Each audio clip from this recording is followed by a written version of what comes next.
During a lavish wedding in the Kreutz Empire, the bride Vivian and Emperor Alex prepare to kiss their vows. Alex, beaming a solemn smile, extends his hand to Vivian and tenderly says her name. Vivian, feeling his palm on her face, looks at her husband with barely noticeable tension. In a series of countdown flashes, their embrace, gentle touch, and hand on the hilt of the sword form an ominous harbinger. Suddenly, Vivian draws her sword and swings the blade with lightning-fast fury.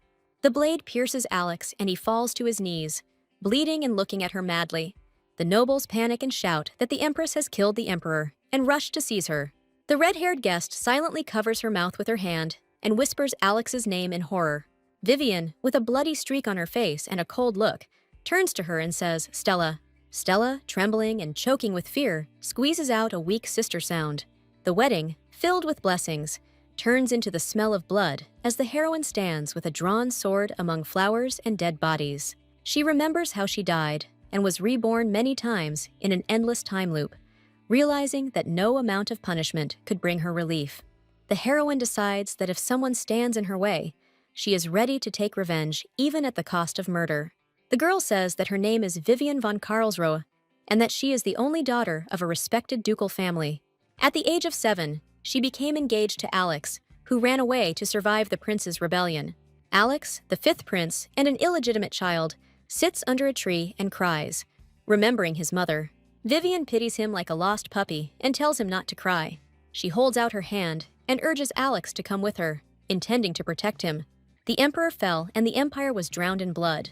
The rebellion of the princes, a brutal struggle during which they killed each other, lasted for 5 long years. Even with the protection of his family, Alex lived in constant fear and received threatening letters with bloody symbols. One night, a discussion among the inner circle confirms that the threat was intended specifically for the prince, and Vivian tries to calm him down. For Alex's sake, Vivian decides to become empress and tells her father about it. Her father warns Vivian that the path of an empress is lonely and painful, but she insists that there is no other way out for Alex's sake. Her father asks her anxiously if she must go so far, but Vivian is adamant that she is ready to do anything for Alex. If it's for Alex, Vivian is willing to sacrifice everything she holds dear. Vivian sowed discord among the princes and formed alliances with members of the nobility to strengthen Alex's position. She secretly created a network of trade guilds, gathering the necessary resources and information for her goal. Thanks to her actions, Alex, once the 5th and furthest prince from the throne, becomes emperor.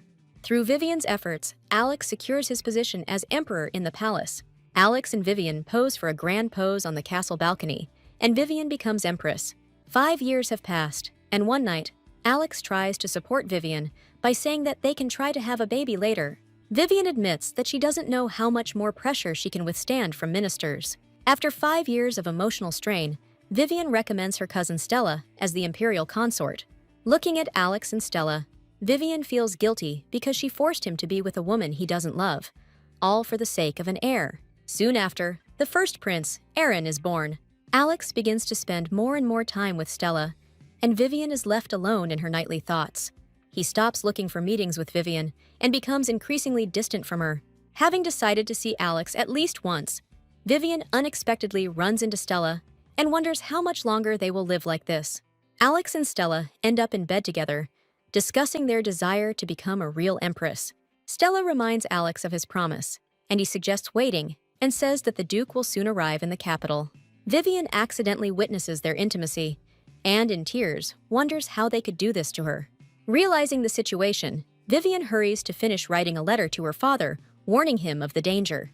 By the time the letter reaches its destination, Vivian's father has already died in a tragedy. At the funeral, Alex asks Vivian at the sarcophagus how this could have happened and inquires about her condition. Suddenly, Vivian rushes towards Alex with fury, not hiding her emotions. Tormented by the betrayal, she accuses Alex of hearing everything he said to Stella and demands an explanation.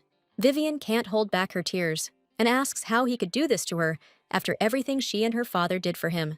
Alex coolly replies that it was precisely because of moments like these that he didn't like the whole situation. He adds that he felt indebted to Vivian and admits that it could have ended in nothing more than exile for her. Vivian is outraged that they want to exile her for a crime she did not commit, and she feels despair. Alex coldly threatens Vivian for her father's death and advises her to keep quiet, reminding her of the investments and that her death would be an ordinary sacrifice. Vivian wonders where it all went wrong, wondering if it all started after she failed to get pregnant. She wonders if it was a mistake to decide to protect Alex when he is now happy with his new family. Lost and devastated, Vivian wonders what the meaning of everything that happened is now. Vivian, suffering from insomnia, takes specially prepared wine from a maid to help her fall asleep. She thanks the maid and notes that she is glad that at least someone remained nearby in her loneliness.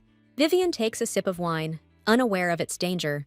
Suddenly, she begins to lose consciousness, and the maid calmly watches her fall onto the table. Vivian wakes up in bed and panics, asking what's going on. Vivian finds herself confused among the half-naked men and courtiers, not understanding what is happening or why she has been called. Alex accuses Vivian of inviting men of easy virtue into her chambers and reproaches her for her complete lack of shame. Vivian desperately tries to reach out to Alex, begging him to listen to her, but her arm is roughly grabbed. Alex solemnly proclaims that Vivian is stripped of her title of Empress and orders her to be locked in the Western Tower, to which she screams for him. Vivian ends up in prison, where Stella comes to her behind bars, speaking in a caring tone. Stella thanks Vivian for everything she has done for her and admits that she has loved Alex from the very beginning of their marriage. Stella shares that all this time, she was worried about the thought that Vivian might be the first to have a child. Vivian realizes with horror that perhaps her miscarriage was not an accident and tries to ask Stella about it. Stella, with a smile, coldly admits that it was her and Alex's fault and is openly happy about it. She asks Vivian about her latest gift, hinting at a trap, and watches her despair behind bars. Vivian furiously asks if Stella and Alex can be happy after everything they've done, and is told that nothing can stop them now. Stella falsely wishes Vivian to take care of herself and mockingly waves goodbye from behind bars. Vivian reflects that when one life comes to an end, God prepares another for a person and says goodbye to this world through the bars of a prison. She swears that if she gets a new life, she will definitely find her offenders, tear them to pieces, and carry out her revenge. Even if her hands are stained with blood, Vivian is ready to do anything for justice, and in despair, she throws herself down from the tower. She thinks she has died, but suddenly comes back to life and meets Alex, who acts as if nothing happened. Vivian realizes that she doesn't remember killing Alex the first time, and everything around her becomes bloody again. After dozens of failed attempts, she begins to get satisfaction from seeing Alex's face contort in pain as she kills him again. With each new 100 repetitions, the murder becomes easier for her, and she also brutally deals with Stella. Everything changes only when the mysterious Zed unexpectedly appears, interfering with the vicious circle of her retribution. Vivian intercepts someone's attack with her sword and mentally chides her opponent for being slow. She thinks that if the commander of the Imperial Knights intervenes now, it will all be over for her. Two knights stand side by side and declare that they will protect Her Majesty the Empress. The commander demands that everyone step back, claiming that Vivian killed the Emperor. The Duke confidently states that his daughter would not do anything like this without a good reason. Vivian recalls that her father was known for his cold-bloodedness, but admits that he had one illogical principle. This principle is that Vivian's daughter is always right, and the stage is filled with the light and approval of her father. The Duke tenderly embraces Vivian, calling her his dear daughter, and Vivian confesses to him about Alex's affair with Stella. The father asks in shock, "Did this scoundrel really betray you?" And Vivian tearfully replies that he killed her child and ruined her whole life. No matter how many times Vivian kills Alex in different realities, her rage does not disappear, and those around her discuss her condition, believing that she has completely gone crazy, and she admits that the only one who was on her side was her father. Vivian tearfully confesses that Alex also killed her father, who was everything to her. Vivian's father doubts that a lowly man like Alex can be allowed to die too easily. He says that Alex should suffer just like Vivian, and wonders if he got off too easy. When those around him object to his cruelty, the father sharply replies that Alex has betrayed his daughter and orders her to remain silent.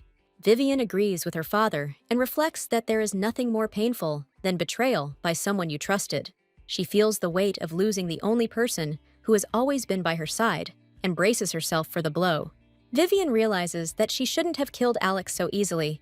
He should experience all the pain of losing a child, dignity and loneliness. Exhausted, Vivian falls to her knees, and her father calls her name as she reflects on her instant loss of honor and remembers how she was driven to despair and suicidal thoughts. Vivian decides for herself that traitors must experience all the horror themselves, the loss of their last support, suffering, and loneliness. In the next cycle, she realizes with a report that she has really returned again and is ready to start all over again, now with a different understanding of her mistakes. From the expression on Stella's face and the similarity of her dress to the main character's outfit, it seems that she should be the bride. Alex looks at Vivian and tells her words of love, trying to look sincere in public. Vivian mentally scoffs at his confessions, believing all his words to be lies. Even at this moment, Vivian understands that Alex dreams of a quiet life with another, and Stella longs to become an empress. She recalls that it took her rivals 5 years to take everything from her, but in this new cycle, she does not intend to wait that long. During the wedding ceremony, Stella approaches the newlyweds with congratulations and wishes the newlyweds happiness. Stella, with a fake smile, asks Vivian for the bridal bouquet in order to receive this symbol of her dream come true.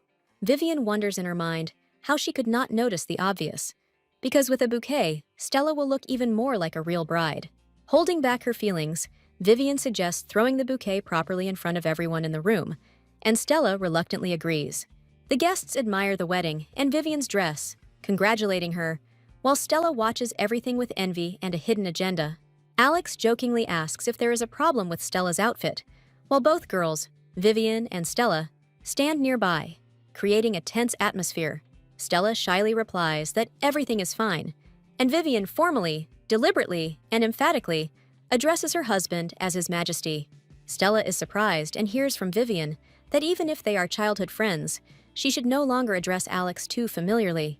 Stella justifies herself by saying that Alex was only trying to console her because of the bouquet, and sharply adds that Vivian is no longer her sister, but an empress. Vivian coldly remarks that Stella is about to become her servant, and that she should now be more careful with her words and actions. Stella responds with feigned submissiveness that she will definitely remember this, and Vivian silently calls her a lump of greed.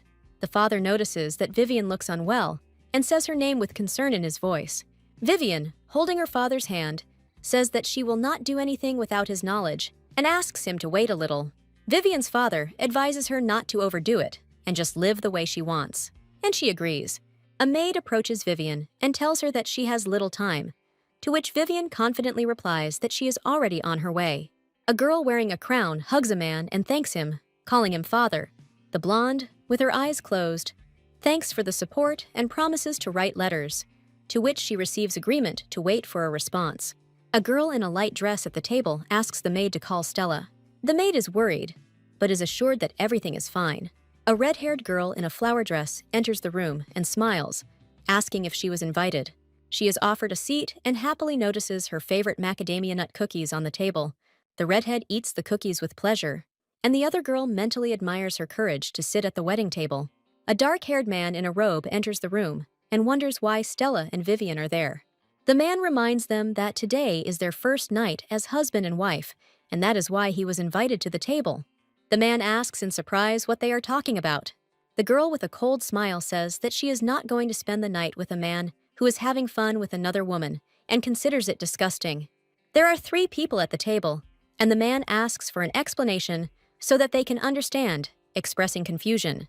A blonde with a cup asks Stella if she would like it if her man were with another woman. The man makes excuses to Vivian, and the red-haired girl covers her face and asks her sister for forgiveness. The red-haired girl tearfully admits that she did it because she loves him very much. The blonde is surprised by the declaration of love with a slight smile and reminds that they have always been together since childhood, and Stella was often busy. The blonde clarifies that she was indeed busy, hinting that it was interesting because of whom. The man recalls how she supported him for years with her labor, but suggests that love expressed through the body suited him better. The man admits that it would have been difficult for him to go through everything alone, that Vivian neglected him, and agrees that Stella supported him all this time. Clenching his fist, someone repeats the word neglected with surprise and indignation. The girl mentally asks who they think she went through all this hell for, and calls them ungrateful bastards. The man, dumbfounded, asks when it was planned to take Stella as a concubine. The blonde reminds that the man spoke of love with Stella, and clarifies that he wanted to keep her close, but advises to wait until the government stabilizes. The redhead asks what will happen if Stella gets pregnant, and the blonde decides that from that day on, she will live in his chambers. The man indignantly reminds him that today is their wedding night, and the blonde sternly orders him to sit down. The blonde explains to the man in English that she cannot do this because too many people are watching them. The blonde happily announces that she sent Stella to the man as a maid, asking if she is right, and the redhead reacts happily and with hearts. The man sheepishly tells Vivian that she shouldn't go that far. The blonde, with a cold smile, says that if they want to be together, let them do it in front of her and not hide anymore. The blonde gets up from the table and says that she is tired and asks everyone to leave. The young man thanks the girl for her understanding and promises to become better. The blonde warns to be careful with strangers, and another character promises to watch his words. A man and a girl walk together, surrounded by hearts, as if there are feelings between them. A blonde in a luxurious dress reflects that she wants to kill someone, but needs to hold back until revenge. At night, the large castle of the Duke of Karlsruhe is depicted under the moon. A blonde in a black cloak comes out at night and joyfully greets a certain Alfredo. The blonde explains to the butler that there was no time for formalities and immediately asks where her father is. The butler reports that father is in his office and is not going to sleep yet. The blonde asks to be taken to her father, emphasizing that everything is fine. The man reports that the Empress is here as they enter the room. The father is surprised that his daughter came in person instead of writing, and she replies that she will explain everything inside. Inside the room, a servant pours tea, and the father asks to leave them alone. The girl notices that her father is still awake at this hour, and he says that perhaps he felt her arrival. Father tells Vivian that he will always be on her side.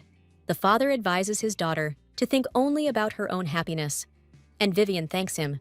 The girl notices the documents and asks what they are, and her father explains that these are papers about her dowry for her future husband, and she asks to see them.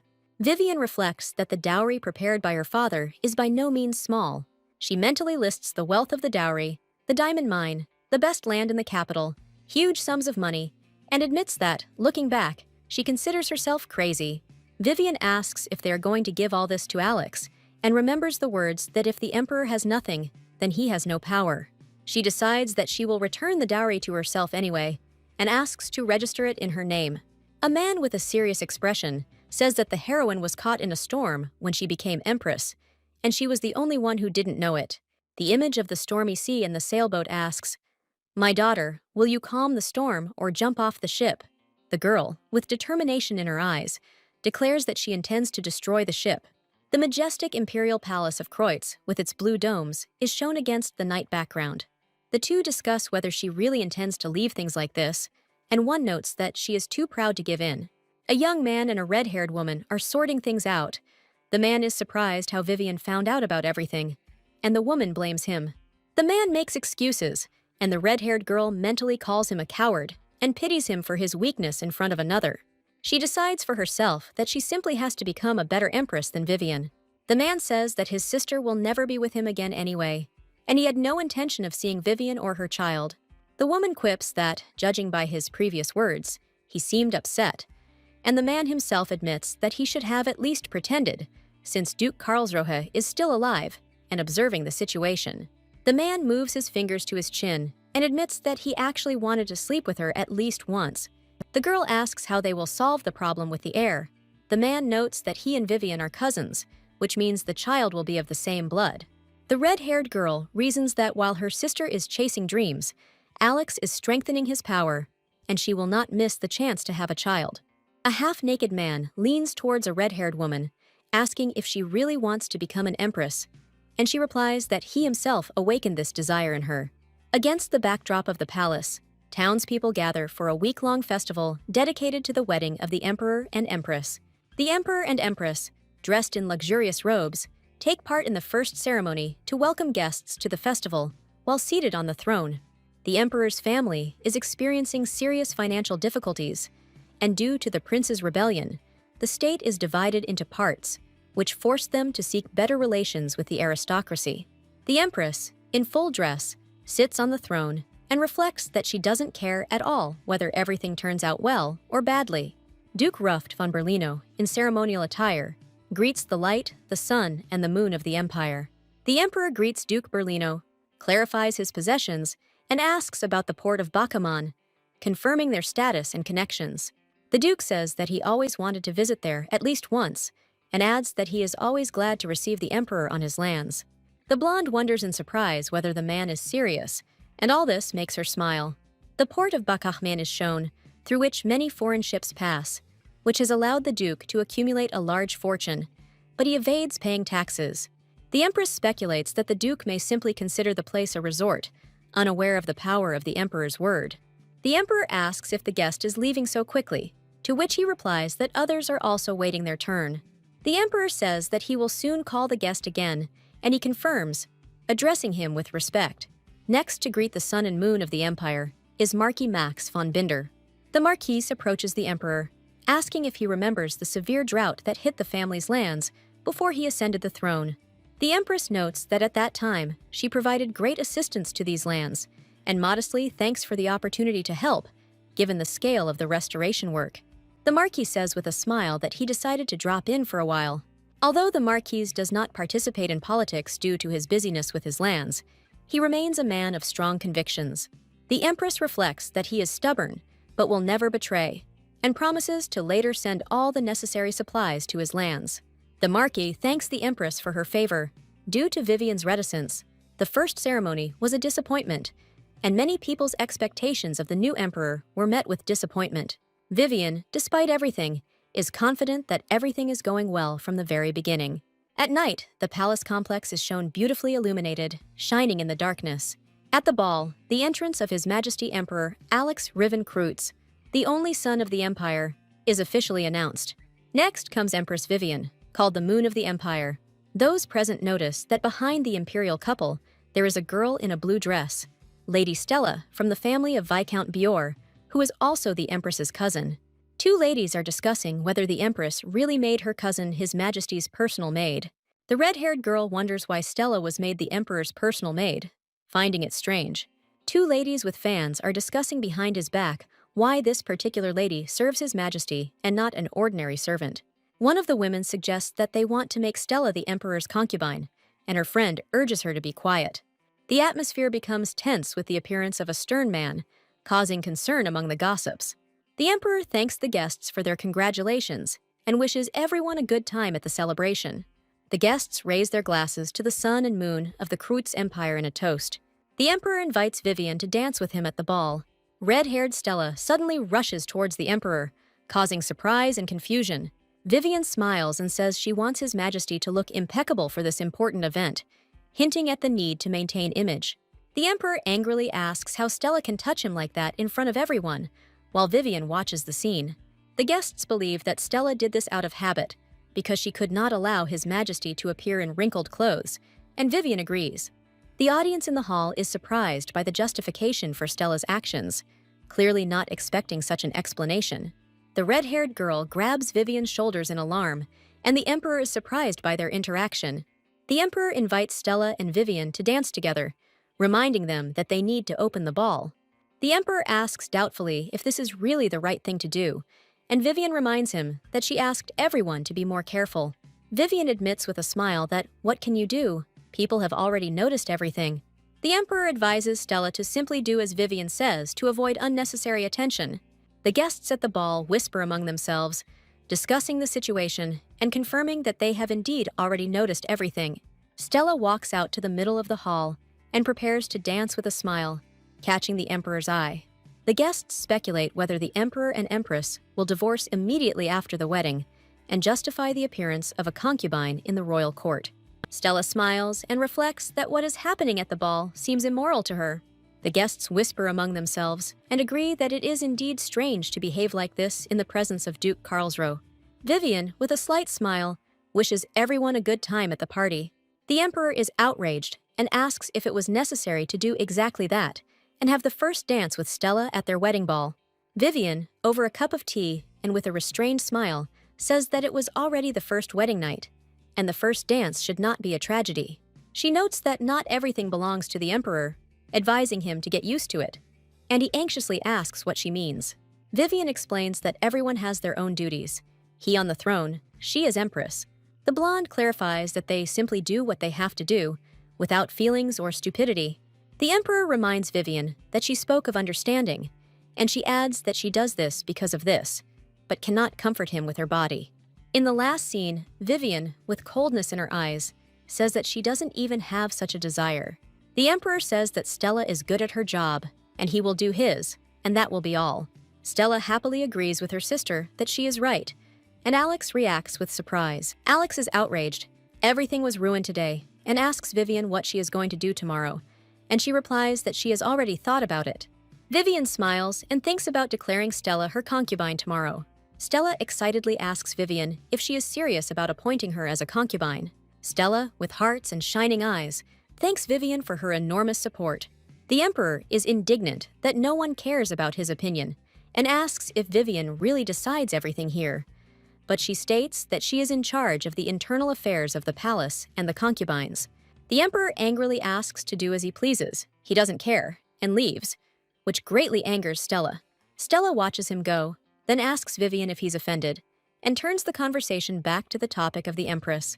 Stella is surprised that Vivian is not following him, and reminds her that if she wants to become Empress, there is a lot to discuss and prepare.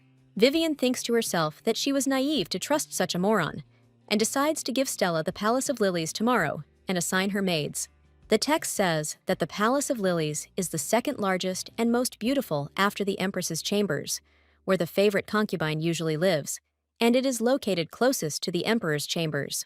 Vivian calmly drinks tea, thinking about what happened. The servants run up to Vivian and indignantly ask how she could do such a thing. One of the women calls herself a fool for believing a lie. The others sympathize with Vivian, calling her Empress. The women embrace Vivian and exclaim that to leave such an empress for another is a shame, and the offender's place is in a cesspool. A young man enters the room with documents and introduces himself as a small-time tax collector and Vivian's unofficial assistant. Vivian apologizes for the late hour, but her assistant reassures her that everything is fine. Vivian asks if this is the dowry list that her father sent and receives confirmation when she receives the papers. She inquires about the bank safe in Alex's name and learns that the personal account remained untouched, and the dowry was transferred to Her Majesty's account. Vivian asks her assistant about the state of the Empire's finances, and he replies that they are barely keeping up with the rising interest rates on their debts. The assistant smiles and suggests whether the tax per gram of gold should be raised, adding that it would be easier for him if that happened.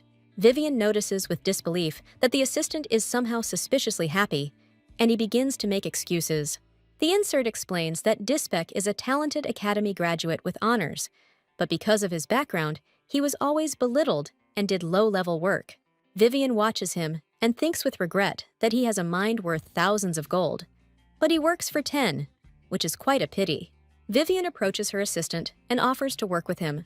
She notes that he has probably already suffered enough and, like everyone else, is also looking for an easy life. The assistant jokes that there is no such thing as too much money, although watching people hit rock bottom every day is dubious fun. Vivian advises him to get used to it, because there are many interesting things waiting for him ahead. Dispek happily says that if his salary is increased, it will be absolutely wonderful. Vivian jokingly gives the first task, not to allow the Minister of Finance to save the Treasury. Count André von Fader has served as Minister of Finance for almost half a century, dealing with important state affairs. With his ideas and meticulousness, he has saved the empire more than once in difficult times, and now they are again expecting him to find a way out of a difficult situation.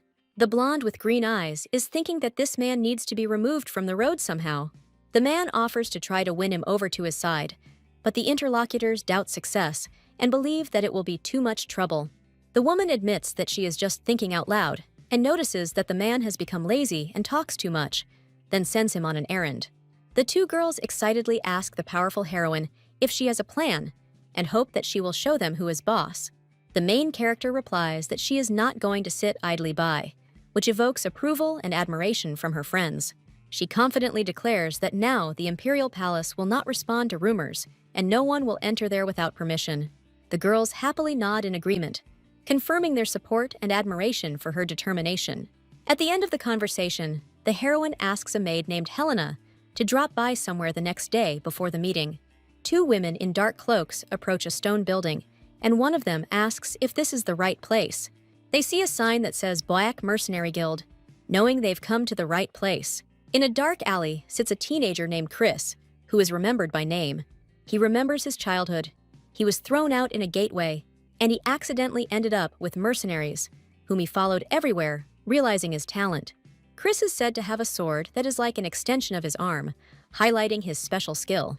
The hooded protagonist notices Chris sitting at the table and driving, and asks if it's him. She thinks that in 3 years, this man will become a real sword master. The girl says she wants to hire Chris, and he asks why, surprised. She replies that she needs a person for a specific task. The man clarifies the conditions, and he is promised any money, food, clothing, and a roof over his head. The girl in the cloak asks if this is all, and her interlocutor reminds her that she wants to get something before the war.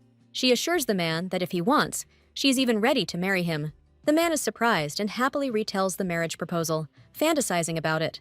The maid asks anxiously if they will even have a child, and the heroine replies that heaven will decide everything and does not take such promises on herself.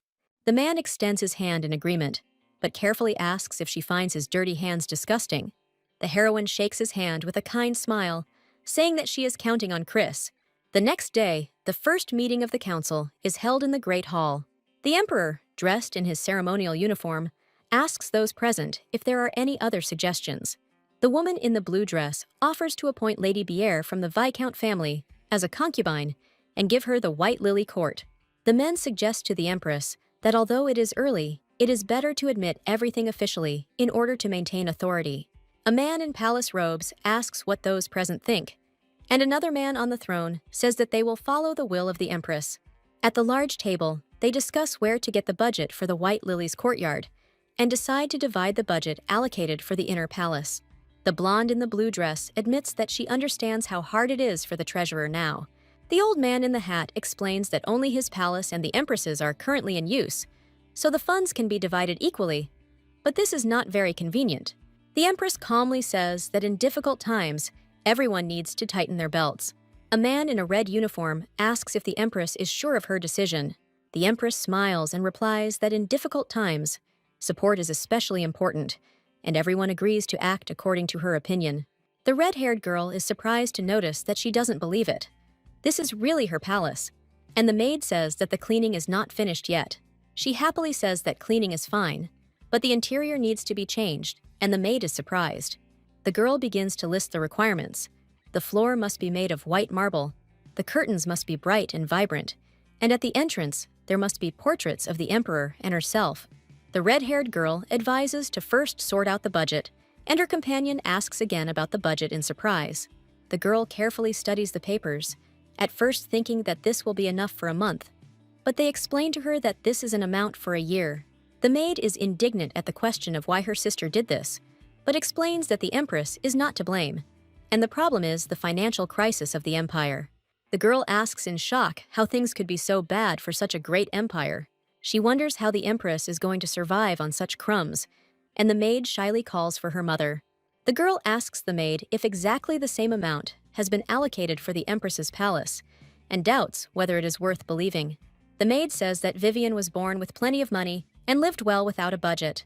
The red-haired girl, irritated, offers to give her the entire budget. The maid, in a panic, agrees to go to the empress's palace and thinks that she is unable to understand her logic. Another girl with pink hair asks since when she has been on a schedule, and a third corrects her. She should not address her as sister, but as Your Highness Empress. 4 women pose together to form a Vivian fan club, and one of them asks for the title to be respected. The red-haired girl angrily threatens to tell Alex what happened. The blonde in blue sternly asks why everyone is shouting.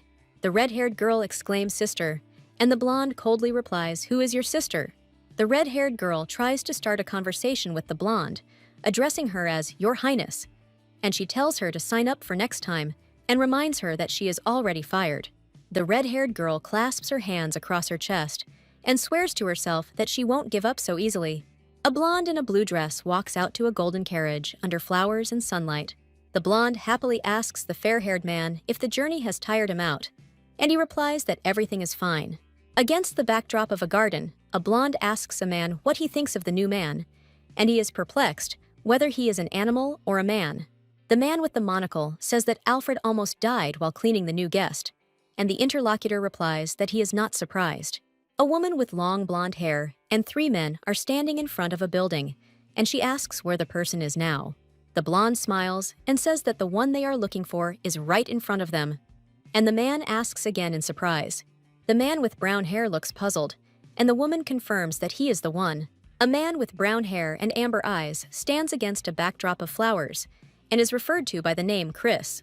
The judgment that, judging by his awkward appearance, it must be Chris, is accompanied by a remark about his expensive outfit. The blonde explains that one needs to get used to uncomfortable clothes because women like respectable men, and the interlocutor agrees. The blonde tells the fair-haired man that she will explain everything inside, and he responds with an okay. The woman notes that the man looks more decent than she expected. The blonde man muses that Chris's face seems familiar to him as the three of them walk through the snowy yard.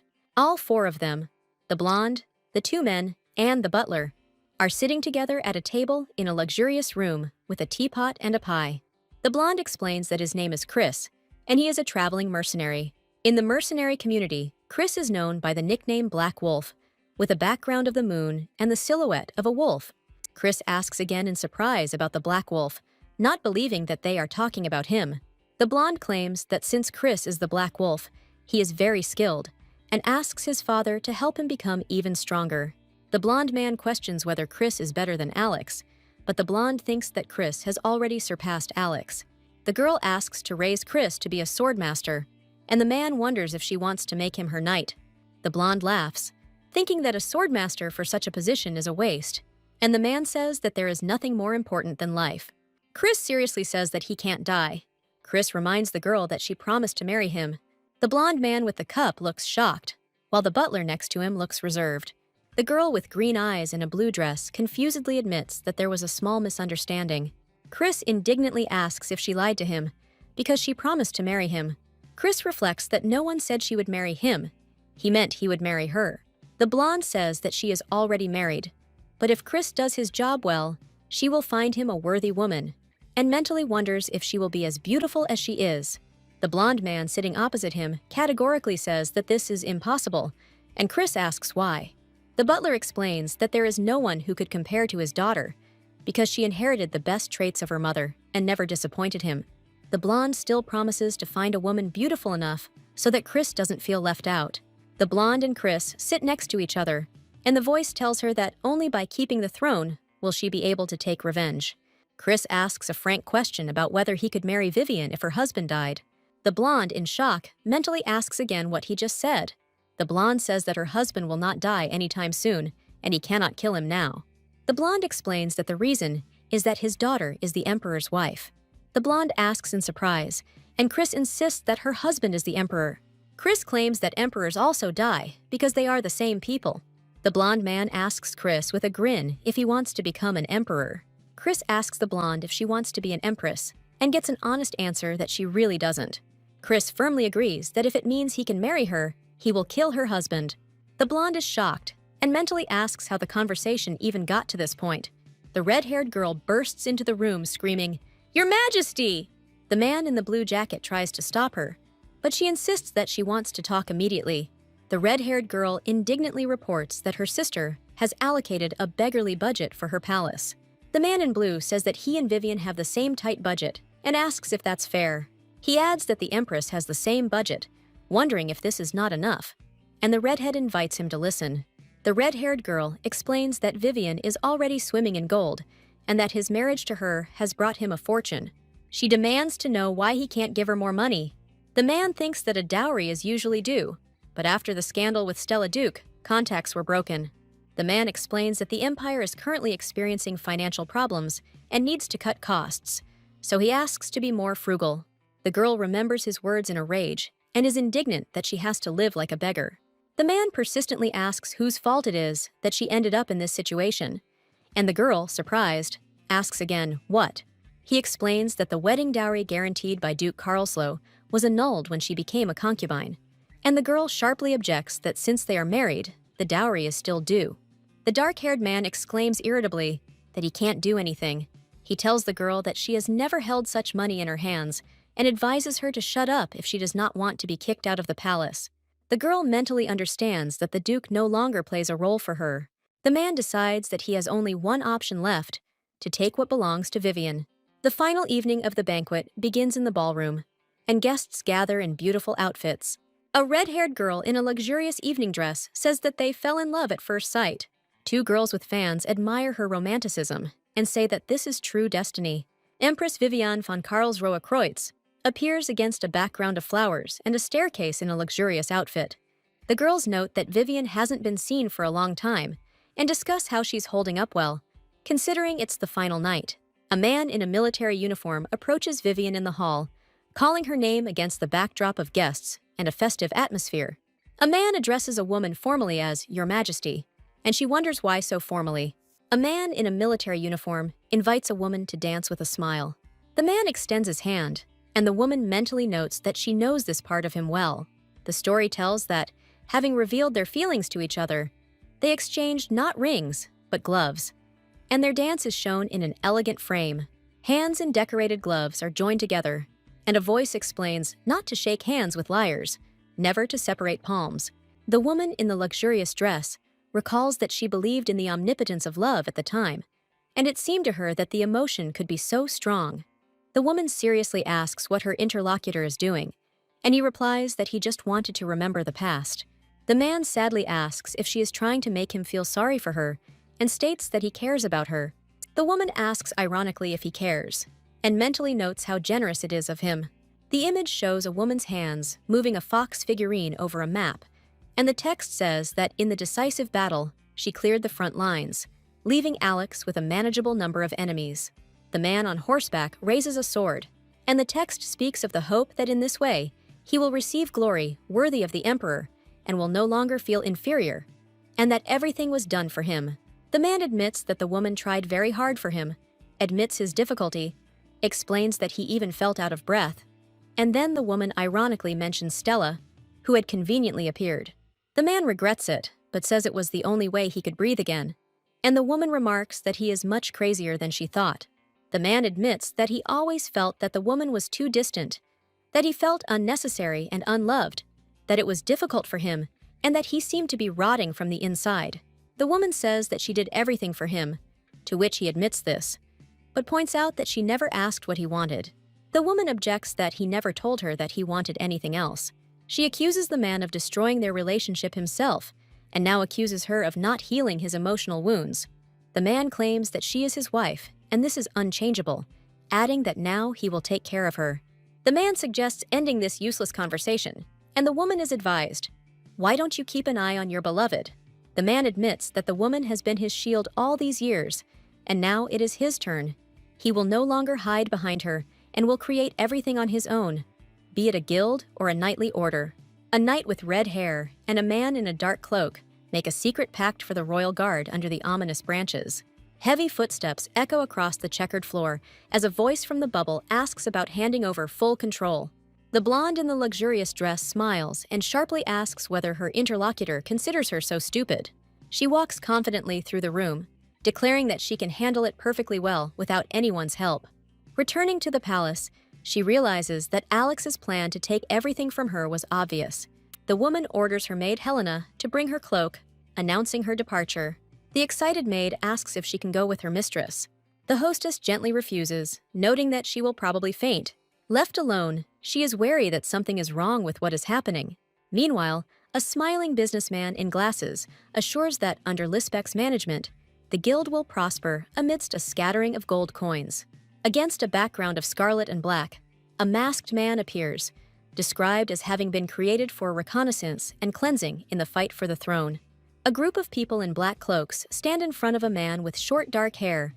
They are called a brainchild, but they emphasize that they have sworn allegiance to the emperor and are waiting for a reward after the war. The blonde in the dark robe reflects that she is still called captain and followed as long as she is on the emperor's side. The main character is worried that for the sake of revenge, she might not be able to return all the people entrusted to her. At night, the Devil's Base is shown, a large house surrounded by forest, on the roof of which someone is sitting under the starry sky. The blonde quickly appears and calls out to Lyle on the roof of the house.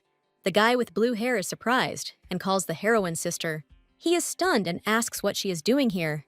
A conversation takes place between a brother and sister about his sister becoming a guy and how he should feel about it.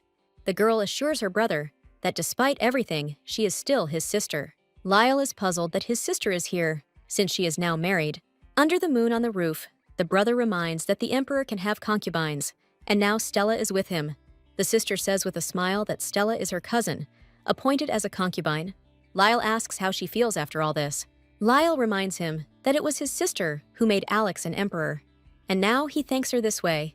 The girl remembers that Lyle hates Alex and Stella. Lyle says his sister risked everything for Alex, and now he's chosen another woman. Lyle vows to be a mage who will only support the Empress. He tells his sister not to follow this scum, because his magic is meant only for her. The sister hides her face in her brother's arms, and Lyle asks if she wants his support. The heroine thanks Lyle, admitting that she cannot repay him with either a title or a stable future. Lyle sheepishly says that he joined the ranks of the devils only for her sake.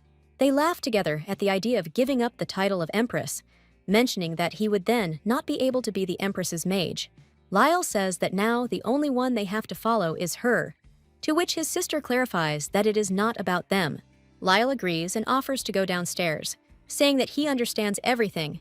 The two of them walk down the stairs, meeting their former comrades in dark cloaks. One of them asks in surprise why the captain came without his majesty. The girl explains that she has come today to say goodbye to the devils, assuring them that their faithful service will be appreciated.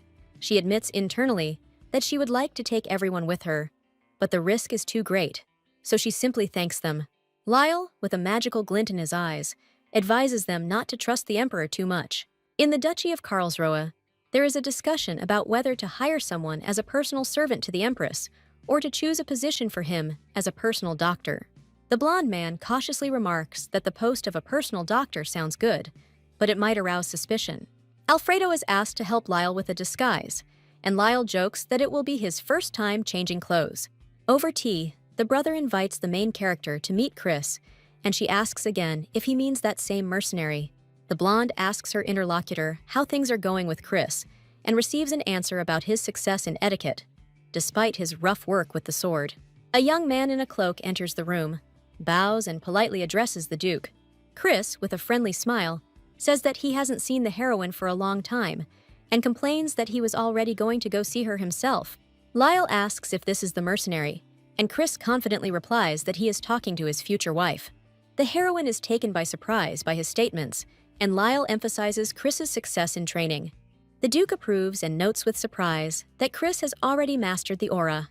Chris loudly declares his willingness to serve as a knight apprentice and answers a question about the knight's code. Chris lists the 3 core principles of a knight: justice and honor, self-discipline even in difficult times, and protecting women and children in times of crisis. The Duke and the heroine listen to Chris's noble words with approval, and the heroine herself is surprised by his intent gaze. The heroine happily introduces Lyle's new friend to Chris and asks them to get acquainted. Chris shakes Lyle's hand with a smile and calls him a weakling. Lyle, with electrical discharges in the background, replies that the feeling is mutual and calls Chris a weakling. Chris comments cheerfully on the situation, and Lyle doesn't understand why he's so emotional while they're surrounded by blue discharges. Chris laughs and asks the heroine if he can come to her if he gets bored, and Lyle grumbles, calling him a psycho. At this time, a man with black hair, scarlet eyes, and accompanied by guards, appears with a greeting that they haven't seen each other for a long time. One of the men in the cloak, bowing down, calls the figure standing in front of the red robe the son of the Empire and His Majesty the Emperor. The man in black answers the question about Vivian with concern and reports that he saw the Empress a few days ago. The knight receives praise for a job well done and hears about his readiness to receive a well-deserved reward. Before joining the service, the boy was an ordinary child. The other children and elders treated him with warmth and support, but it was not enough for him. Despite the kindness of those around him, there was always a cold emptiness inside him. Now he smiles, seems calm, and speaks apologetically. A man in uniform and a woman with a flower in her hair tell the boy that they are recruiting soldiers for the squad and note his excellent abilities. The same man with dark hair and red eyes asks Jay to point his sword in the name of the Emperor. He bows down and shakes the Emperor's hand, feeling the inner emptiness gradually fill with recognition. In the dynamic flash of battle, the knight remembers that recognition, earned through sweat and blood, is something he is not willing to give up and lose. During a fierce battle inside the building, A cry is heard not to let the enemies in, and a request to take the children out. A woman in a burgundy dress, surrounded by servants, friends, and guards, comes out to a gilded carriage before departure. The heroine says goodbye to her father and tells him that she is leaving, and he wishes her to take care of herself. Chris asks the heroine to promise that she will return soon, and she replies that she will try to return faster. Chris, with a beaming smile, says that he will wait for her return. Lyle asks his sister to go first, explaining that he still needs to stop at one place. Lyle announces that he is going to the Devil's secret base to say goodbye, and receives a wish to take care of himself. Chris is outside waving goodbye and saying, "See you later." Lyle, with blue hair, runs quickly through the city, surrounded by magical energy. Lyle has a bad feeling that Alex is going to hurt the Devils. Lyle decides to personally make sure that everything is okay at the base. Someone calls Lyle's name as he walks around the room with magical light. Lyle looks around anxiously, hoping he's not too late, and asks who's there. The wounded man in the black cloak recognizes Lyle and calls his name. Lyle rushes towards Edie, shouting his name. A servant girl appears nearby, fearfully admits to Layla that she was scared, and rushes to Edie. Lyle hugs the girl tightly and asks what happened, and she replies that the Emperor got rid of them. Lyle realizes that his suspicions were justified. One of the survivors asks Lyle to save those who can still be saved, and Lyle tells them to hide and not give away the shelter to the Emperor. Lyle notices that there are barely a dozen people left at the base, and realizes that he needs to tell his sister about this as soon as possible. Majestic towers rise above the Empress's palace under the blue sky. The heroine returns to her chambers, where the maid reports complete silence and peace during her absence. While reading the letter, the heroine allows someone to enter the room. Lyle appears at the door with an alien look, causing surprise in the maid and a smile in the heroine. The heroes discuss the possibility that Lyle might be undisguised in their circle, and the heroine asks with concern about the fate of the Devils. Lyle reports with cold sadness that Alex has destroyed the Devils. The heroine is in shock and can barely find the words to ask what he said. The confusion and pain on the heroine's face are replaced by thoughts that Alex needed the Devils. Could this really have happened because of her? The heroine covers her face with her hand and begins to cry, and the maid calls her in panic. She wonders with despair whether all this is happening because she intervenes and changes the course of current events. Lyle and the heroine stand up resolutely. They must save those who can still be saved. The heroine orders Lyle to move to a secret location and protect all the survivors there. She reminds Lyle that his absence will not seem strange to anyone and tells Helena to urgently tell her father to gather the knights. The heroine clarifies that the knights must be fully prepared because it is unknown what kind of resistance they will face. With a bright resolve in her eyes, the heroine takes the sword, preparing for the upcoming fight. Among the blood and the dead, one of the knights warns that these rats can imitate death and orders that everything be checked carefully. The knight reports to the commander that the knights of the duchy are approaching. The heroine, in a rage, demands an explanation from the attackers. "What the hell are you doing?" The commander explains that their duty is to suppress the rebellion and clear the area of traitors. The heroine asks in despair how he can consider his former comrades rebels when he once called them family. The man with blood on his face calmly says that he is only following the orders of His Majesty the Emperor. The girl with golden hair furiously asks the man if he killed the people on orders and who gave him the right to do so. Against the backdrop of a bloody field, the girl accuses the Imperial Guard of arbitrariness, and the man again says that he was only following orders. The girl demands that he look closely at the dead people and asks how he could do this so cold-bloodedly. The man coldly advises that all objections be expressed to His Majesty and orders him to return. A girl in a dark cloak stands among many bloody bodies of the dead. She mourns the murdered man, pressing his face into her hands, and blames herself for the lost lives and her own naivety. The girl, with tears in her eyes, admits that she is to blame for what happened because she believed Alex's promise. The man tells the girl to follow him, leading her forward under the control of the guards. She enters a stone building with a man and meets a fair-haired young man. Dark-haired men in cloaks report that they were unable to find any other survivors, and next to them is a frightened girl. The girl admits her mistake and regrets that she did not expect betrayal and asks for forgiveness. One of the men notes that this is just the beginning and says that they will not let this go unpunished. The men in cloaks agree and wonder how they could have believed that the word would be kept. The heroes reunite with the female captain and discuss whether she is happy to be back. The blue-haired boy calls the others idiots and asks the captain if she agrees. The fair-haired guy claims that, in any case, the captain is not to blame. Everyone is paying attention to the fact that now everything is just beginning. The blue-haired boy recalls that there were once 15 of them when she assembled the team. He says that in the best times, there were 100 of them. Then many died in the battle for the throne. And now there are 15 left again. The girl reflects that she should be grateful to Alex for revealing his true nature, because now she does not have to fight alone. Both heroes discuss with a smile whether they should try again with these idiots. The girl laughs. Her companion humorously says that she recruited some kind of monster that his magic does not work on. The heroes exchange friendly greetings, and the guy shoots lightning, having fun with the little girl and his friend. The girl orders the red-haired warrior to deliver a message to her father and find a safe place for the devils. She receives an object that will later become evidence of Alex's attack. The girl reflects that Alex is probably very pleased with himself and perhaps imagines how she is suffering. She decides that she will soon take full revenge on him and prove how stupid a choice he made. The bustling city port of Bahakman is shown with people going about their business.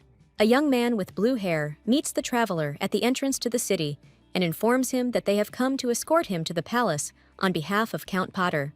The guy with blue hair tells his companion that he received the order not from the count, but from a person higher up. A general view of a luxurious palace appears, and the empress invites you to enter. A young man in dark clothes and his companion enter the palace and announce that they have brought a guest for the empress. The guest bows and greets the moon of the empire, and the empress is pleased to meet him and reflects that merchants are a completely different matter from devils. The empress, holding a cup, notes to herself that Alex loves luxury, so he prefers to lure away merchants. She mentally adds that she has already left Alex without money, and now she is going to block Count Potter's path. The empress asks her guest for his opinion on the state of their empire, and he notes its large resources and rapid recovery after the Civil War. The empress asks whether luxury goods such as pink salt and spices supplied by the interlocutor will sell well. The merchant notes that salt and spices are essential goods, and their price is high for this category. The empress proposes to conclude a contract for the import of salt and spices. The merchant reasons that Count Padera and the empress offer approximately the same conditions, and his choice depends only on the price. The servant informs the empress of the visitor's arrival, and she orders the guest to be admitted. A man in glasses greets the empress of the Moon Empire and says that he has invited the treasurer to discuss a deal. In the office, they get acquainted. The guest introduces himself as Lispec from the treasury, and the merchant as Modi. Lispec notices that the merchant seems too simple-minded and thinks that the deal will be easy. Everyone sits down at the table, and the discussion of the terms of the deal begins. The merchant announces the price, 13 gold for 10 kilograms of salt, including taxes. The empress clarifies that there are many types of spices. The prices in the catalog are basic, and a 30% customs duty is added to the final price. The treasurer acknowledges the empress's honesty, says that many merchants hide their real prices, and assures her that he would not dare to deceive her. Lispec reminds that the empress, as a member of the royal family, does not have to pay the fee, since she is entitled to preferential taxation. The treasurer reports that, thanks to the empress's status, the operation can be carried out without incurring customs duties, which pleases the heroine. He explains that for large orders, suppliers add an extra 10% as insurance against damage in transit to ensure the exact weight of the goods for the buyer. The merchant confirms that this is indeed done, but specifies that there are exceptions, and the empress suggests moving on to signing the contract. The merchant is worried and says he needs to think everything through carefully. The empress asks with a smile whether he really does not plan to sign a contract with her. The men are surprised by the pressure from the empress, feeling awkward. At this time, someone reflects that a long time has passed since the devils visited, but there is still no reaction and feels uneasy. The assistant reports to the man in the blue uniform that many merchants used to visit the empress's palace. The advisor hints that her budget is too small for that many appointments and is told to get closer to the point. The man recalls rumors that Count Pater's important project was actually intercepted by the empress. The man threateningly thinks that the empress simply wants to line her pockets. He remembers that Vivian's trading guild was originally supposed to belong to him, but he realizes that it won't be so easy to get and goes to the empress's palace. The man in the elaborate outfit believes that what was done with the devils was not enough. At this time, the woman at her desk hears a knock on the window, distracting her from her work. A woman in a red dress opens a golden door, noticing yellow flowers on the floor. She picks up the bouquet in surprise and wonders where these flowers came from. The servant tells the woman that the emperor is waiting for her and receives consent, after which the heroine asks to put the flowers in a vase and inquires about their origin. The emperor, having met a woman, suggests doing without formalities and speaks to her informally. Three maids, with their eyes closed, mentally discuss among themselves who to make the next victim. The emperor, having settled himself more comfortably, asks the woman about the purpose of her visit, and she replies that she wants to discuss the issue of the trade guild. The woman with the cup of tea calmly reminds the man that they are talking about the guild that they once managed together, but she herself states that she only has one, the one that she personally manages, and is surprised by the question of joint management. The man in the blue suit explains that he did not interfere in the matter because he was confident in her abilities, but now considers it fair to return the money that was earned using his name. The woman abruptly puts the cup on the table and suggests that Alex sort out the situation to clarify all the details. She confidently states that people were dealing only with her, Vivian von Karlsruhe, and not with some illegitimate child. The man holds his head and asks not to provoke him, to which the woman calmly agrees. The woman asks with an icy smile if that is why he left the devils. She reminds him that the devils helped him gain the throne and swore an oath of allegiance. Clenching her fist, the woman declares that he must not forget this unless he has completely lost touch with reality. The man hides his face with his hand, mentally acknowledging that he can't hide anything from her. He openly says that it is impossible to hide anything from her. The man smiles and says that the devils would be a burden to him, while the woman coolly states that she was simply acting preemptively. The emperor, sitting opposite, declares that he needs money for the servants and asks for more funds. The woman mockingly asks why on earth she should give him money. The man claims that he is the emperor, and it is her duty to take care of him. The man explains if she understands why they are both addressed as Your Majesty. The woman, with a triumphant smile, notes that they address her this way not because he chose her, but because it was she who put him on the throne. She suggests that if the emperor needs money, she can lend it to him, causing him to become indignant. The woman, placing her hand on the document, clarifies that there is nothing special to take from it. She explains that if he doesn't repay the debt, he will have to give her his army, and asks if this is a good deal. The emperor screams in response, considering the proposal insane, and the woman calmly watches his reaction. The emperor shouts indignantly, asking who would sign such an absurd contract, and the woman calmly replies that it would probably be him. The man gloomily ponders what he should think about and gives himself a week to decide. The emperor's internal monologue goes to extremes. He might just kill them all. He admits that he is not strong enough for this now, which explains his rival's confidence. The emperor suffers from the thought that if he had money, everything would have turned out differently. Red-haired Stella happily runs up to him, with hearts above her head, and asks if he is out for a walk. Stella asks Alex if he has spoken to Sister Vivian, and hears that his plea for help was unsuccessful. She is outraged that Vivian can be so greedy, since she is already so damn rich. Alex philosophically notes that the greediest are those who already have a lot. Inspired, Stella promises to also look for a solution to the problem, and assures Alex that she will always be on his side. Alex smiles and says that he can always rely on her, showing trust and gratitude. A majestic palace can be seen in the night sky. This is the Empress's palace. On the balcony, an inconspicuous man throws a bouquet of flowers towards the door and carefully straightens it. He, hearing the noise, glances over his shoulder and quickly walks away, along with two other figures, along the path past the palace. At this time, the heroine sleeps peacefully in her room, and three unknown men watch from the shadows outside the windows. Two of them, hiding behind masks, quietly open the window with knives in their hands to get inside. Waking up, the main character suddenly grabs the sword and rushes into the attack. A man with silver hair and a magic staff appears. A magical barrier flares up around him, and the attackers are struck by a sudden rebuff. The robbers are knocked off their feet by the powerful attack, and one of them screams in horror. The girl and her ally check each other. He asks how she feels. She briefly replies that she is fine. One of the surviving enemies with yellow eyes thinks in panic about the mage, and is indignant that he was not warned about such power. A man with a serious expression asks indignantly how someone dared to attack Her Majesty while holding a defeated opponent. The girl, surprised, calls the man with ears and a tail Chris, receiving a joyful response from him and approval for a duty accomplished. The defeated man with the bandage on his head answers the question about his motives, explaining that he came because he was bored.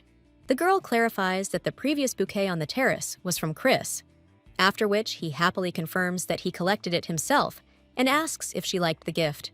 In the royal bedroom, the guards and servants anxiously ask if everything is all right with Her Majesty, but she assures them that she simply fell and asks them not to worry. The young man orders the perpetrators to be taken to prison for interrogation, and Chris confirms the order. Chris asks for permission to interrogate the criminals, but is told to return to the estate. The girl compares Chris to a puppy, rejoicing at his resourcefulness, while the defeated opponent lies sadly at their feet. The girl is surprised that Chris got there so quickly, and he replies that if he hadn't intervened, she would have been seriously injured. The young man says he could have handled it himself, and Chris jokes that he managed to knock out the enemy before the spell ended.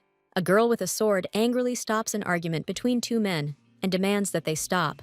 The blue-haired man asks the dark-haired man if he told the Duke what happened, and he replies in the negative. The red-haired man in another place listens in surprise that the commander should also be informed so that they don't worry. The dark-haired man addresses the girl and the blue-haired man, saying that Her Majesty would also be worried if he disappeared silently, and receives confirmation. The girl asks the man with blue hair if he is worried, and he admits that he is, because they are now a team. Chris says that since that's the case, he's worried about Her Majesty. Chris carefully notes that she looks very tired and sits her down on the bed, advising her to go to bed. The blue-haired man also asks her to get some good rest and admits that she looks very exhausted, and Chris promises to be more careful next time. The girl asks Chris if he and the other man are fighting again. He denies it, and the blue-haired man watches this with doubt. The blue-haired man says goodbye until tomorrow, and Chris is surprised that he intends to come again. The dark-haired man confidently declares that from now on, he will be the one to protect Her Majesty. The blue-haired man goes out the window and asks to take care of Her Majesty's safety until he returns. The girl notices that now the blue-haired man will appear and disappear whenever he wants, and expresses surprise. The blue-haired man reasons that if Alex hired the killer, it means he has hidden funds, and wonders what his sister is planning. The girl thinks about where she can get more money. The thought occurs to her that there is a treasure trove of the late emperor's treasures. She decides that she needs to get to the treasure before everyone else, because that's her strong point. The girl in a gloomy atmosphere says with a smile that before that, you need to hit Alex as hard as possible. 3 ladies of the court anxiously ask Her Majesty what has happened to her. The girl, over a cup of tea, orders the 2 imperial knights patrolling outside to be brought. The courtier hastily orders the knights to be brought quickly, and the maid agrees. 2 uniformed imperial knights enter the room with concern and discuss the bodies, after which one of them asks for help in raising them.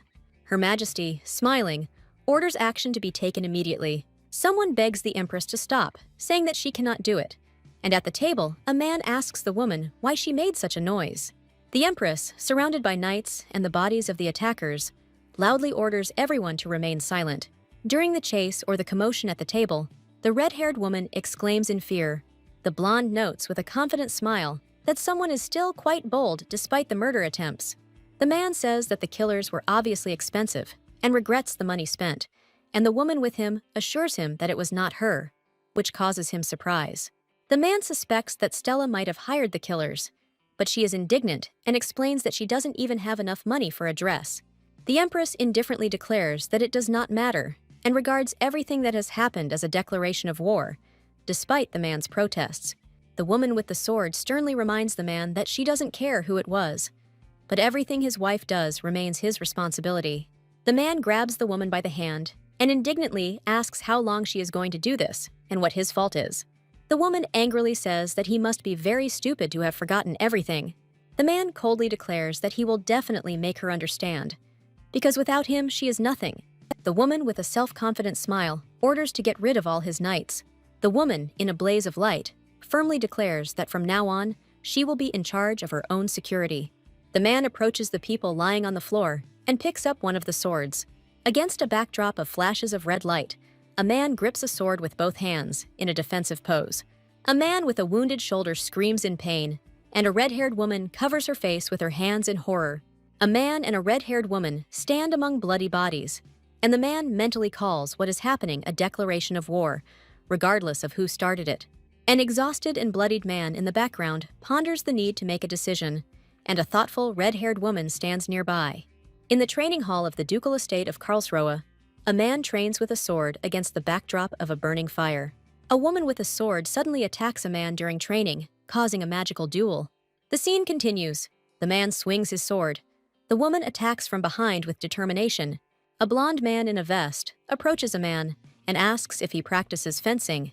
The blonde notes that the man's movements are unusual today, and he explains that he is trying to imitate Her Majesty's impressive technique. The blond man, sitting on the throne, inquires about the rumor of an assassination attempt the day before, and the man confirms that Her Majesty handled it herself and is fine. The man admits that he wants to become a swordmaster as quickly as Her Majesty so that he can protect her too. He muses about starting to talk like Lyle and jokingly asks if he needs an etiquette teacher, and the blonde smiles. The blonde notes to himself that a man is only capable of motivation after meeting Vivian. A man in a waistcoat asks his interlocutor whether he goes out with knights to drink or play, and hears that he avoids it because of the unpleasant smell and in an effort to be neat. After all, she likes clean men. The brown-haired man sheepishly admits that Her Majesty herself spoke about the preference for cleanliness. The blonde notes to himself that his interlocutor still hasn't given up. The dark-haired man admits that he has something to strive for, and he wants to become a worthy person next to Her Majesty. The blonde replies that everything depends only on him, and the guy is sure that he can be better than someone else. A dark-haired man with ears and a tail reflects that being decent is always worth it, and his interlocutor smiles. The action moves to a mountain peak near the palace of the Kreutz Empire, where the girl and her companions discuss whether she knows the exact location of the desired place, and she confidently asserts that she does. The sister admits that she heard that the treasure is indeed on the mountain peak, but she doesn't know the exact location, which is surprising. The question is then discussed whether a man with long blue hair is too big to play with children, to which they assure that at 16 years old, it is normal to play tag, and answer with a smile, no.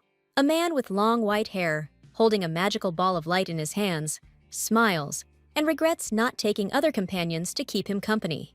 A man with white hair and a woman in a dark purple cloak discuss the need to stay to protect the children and hope to be found through magic. Someone notices strange red mushrooms at the roots of a tree and wonders what they are. The girl warns the lady not to touch the mushroom, explaining that it is deadly even if touched. The girl explains that the mushroom is called the crimson deer mushroom. The woman is surprised by the name crimson deer.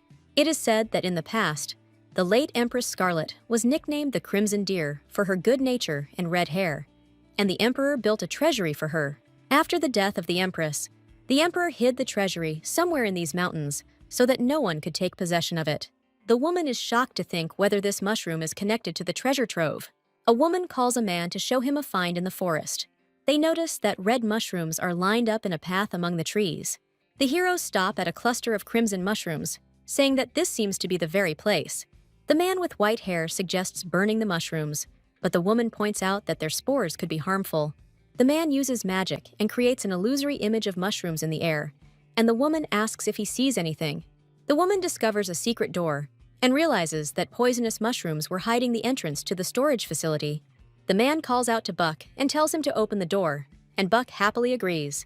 The heroes look inside and notice pitch darkness, fearing deadly traps. The woman assures that there is hardly any danger there, because the treasury was created for the beloved Empress.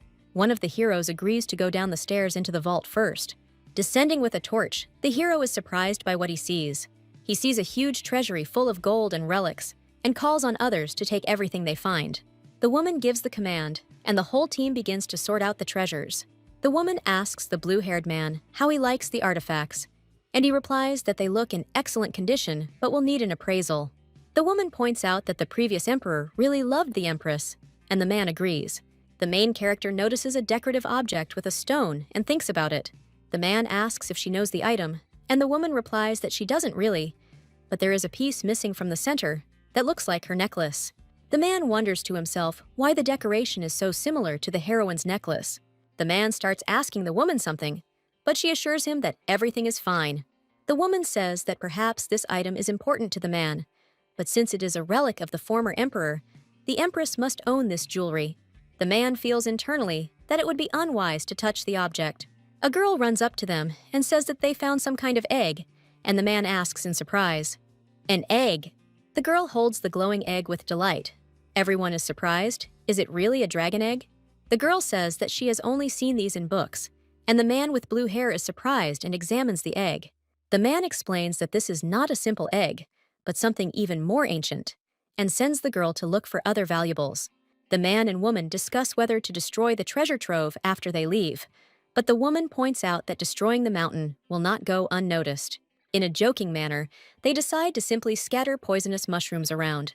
The woman, saying goodbye, mentally addresses Empress Scarlet. She regrets that the storage facility built with such love was treated so roughly. The scene shifts to the Emperor's palace, where the man works in a luxurious office. He is informed of the request of the Minister of Finance, Count Potter, for a meeting, and he allows him to enter. The Count greets the Emperor, calling him the son of the Empire, and bows.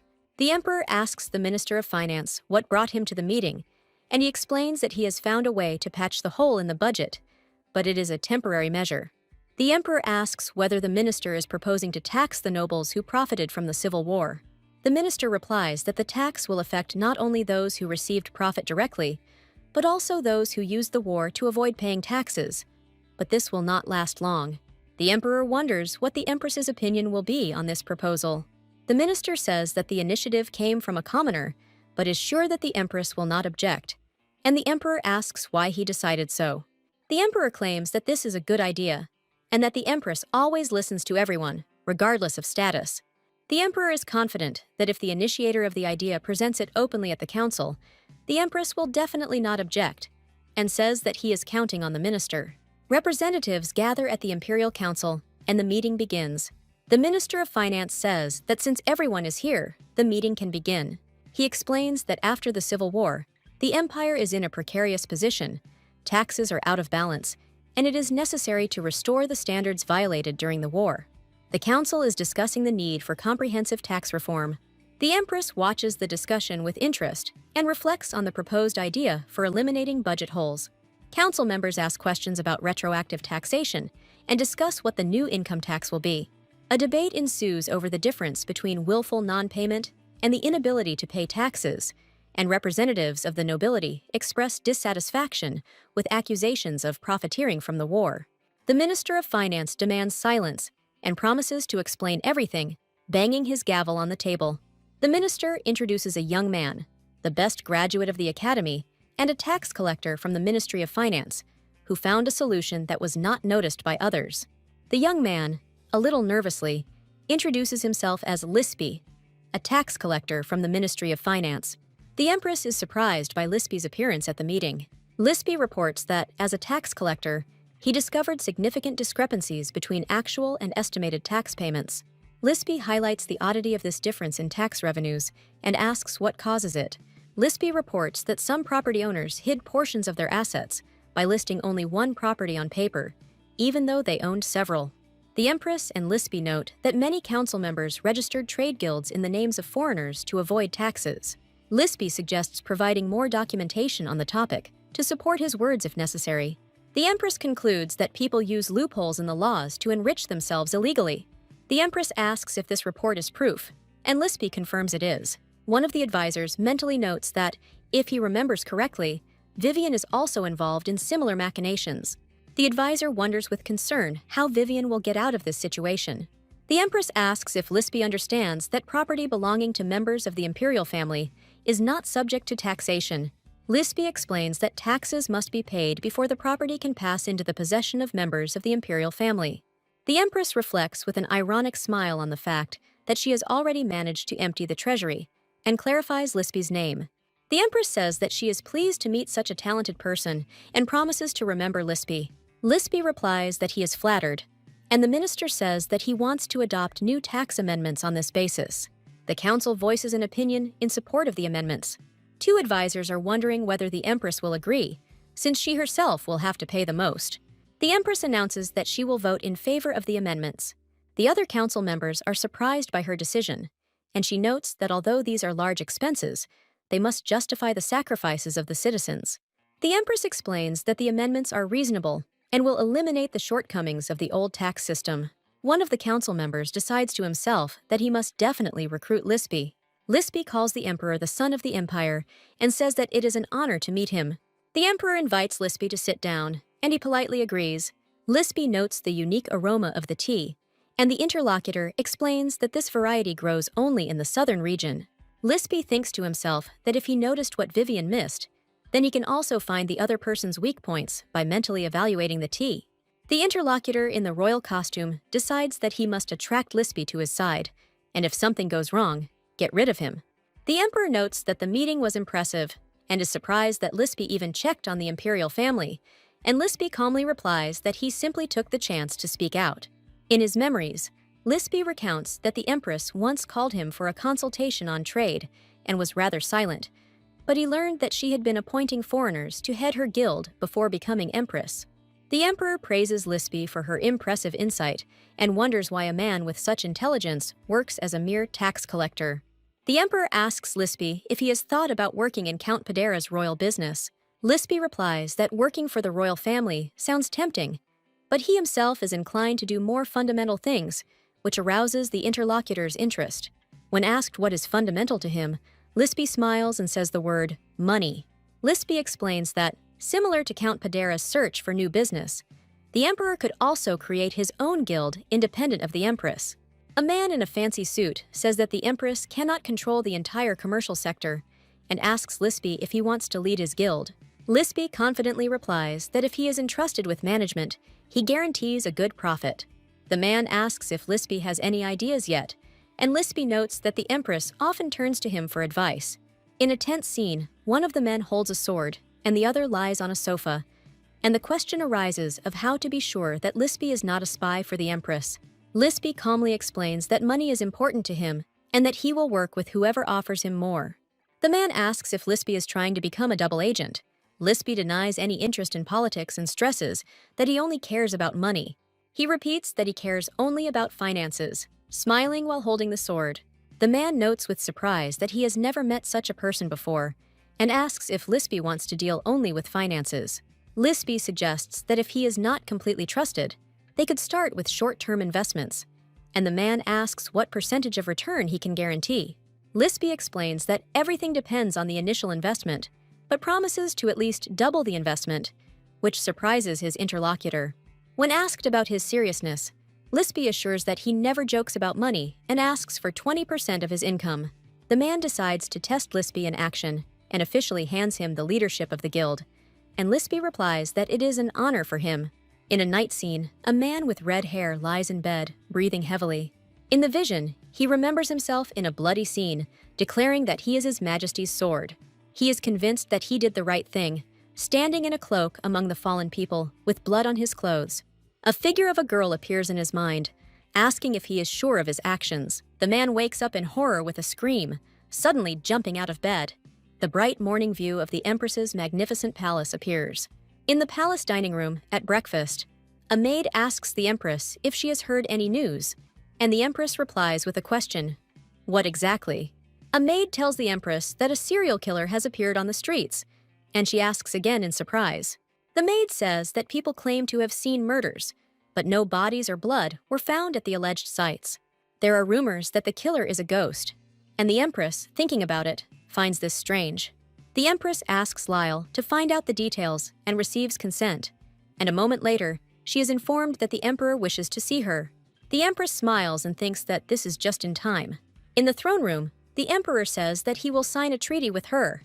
The Empress says with a smile that she expected Stella to complain, and the Emperor confirms that she came only for the contract. In response to the Emperor's question, the Empress names the sum, 100,000 gold pieces, which shocks him. The Emperor asks in surprise why she needs so much money, to which she replies that she is not obliged to report. While signing the contract, the Empress informs the Emperor that there is still one problem, and he asks in surprise what exactly the problem is. The Empress says with a smile that his army is not worth 100,000 gold. The Emperor is confused and surprised by this answer. The Empress explains that the pledge must be of equal value, and for his army, she can only issue 50,000. She says that if this doesn't suit her, then she can forget about the loan and fills out a document for the amount of 50,000. The Emperor reluctantly agrees that this amount is also good and promises to return the money within a year.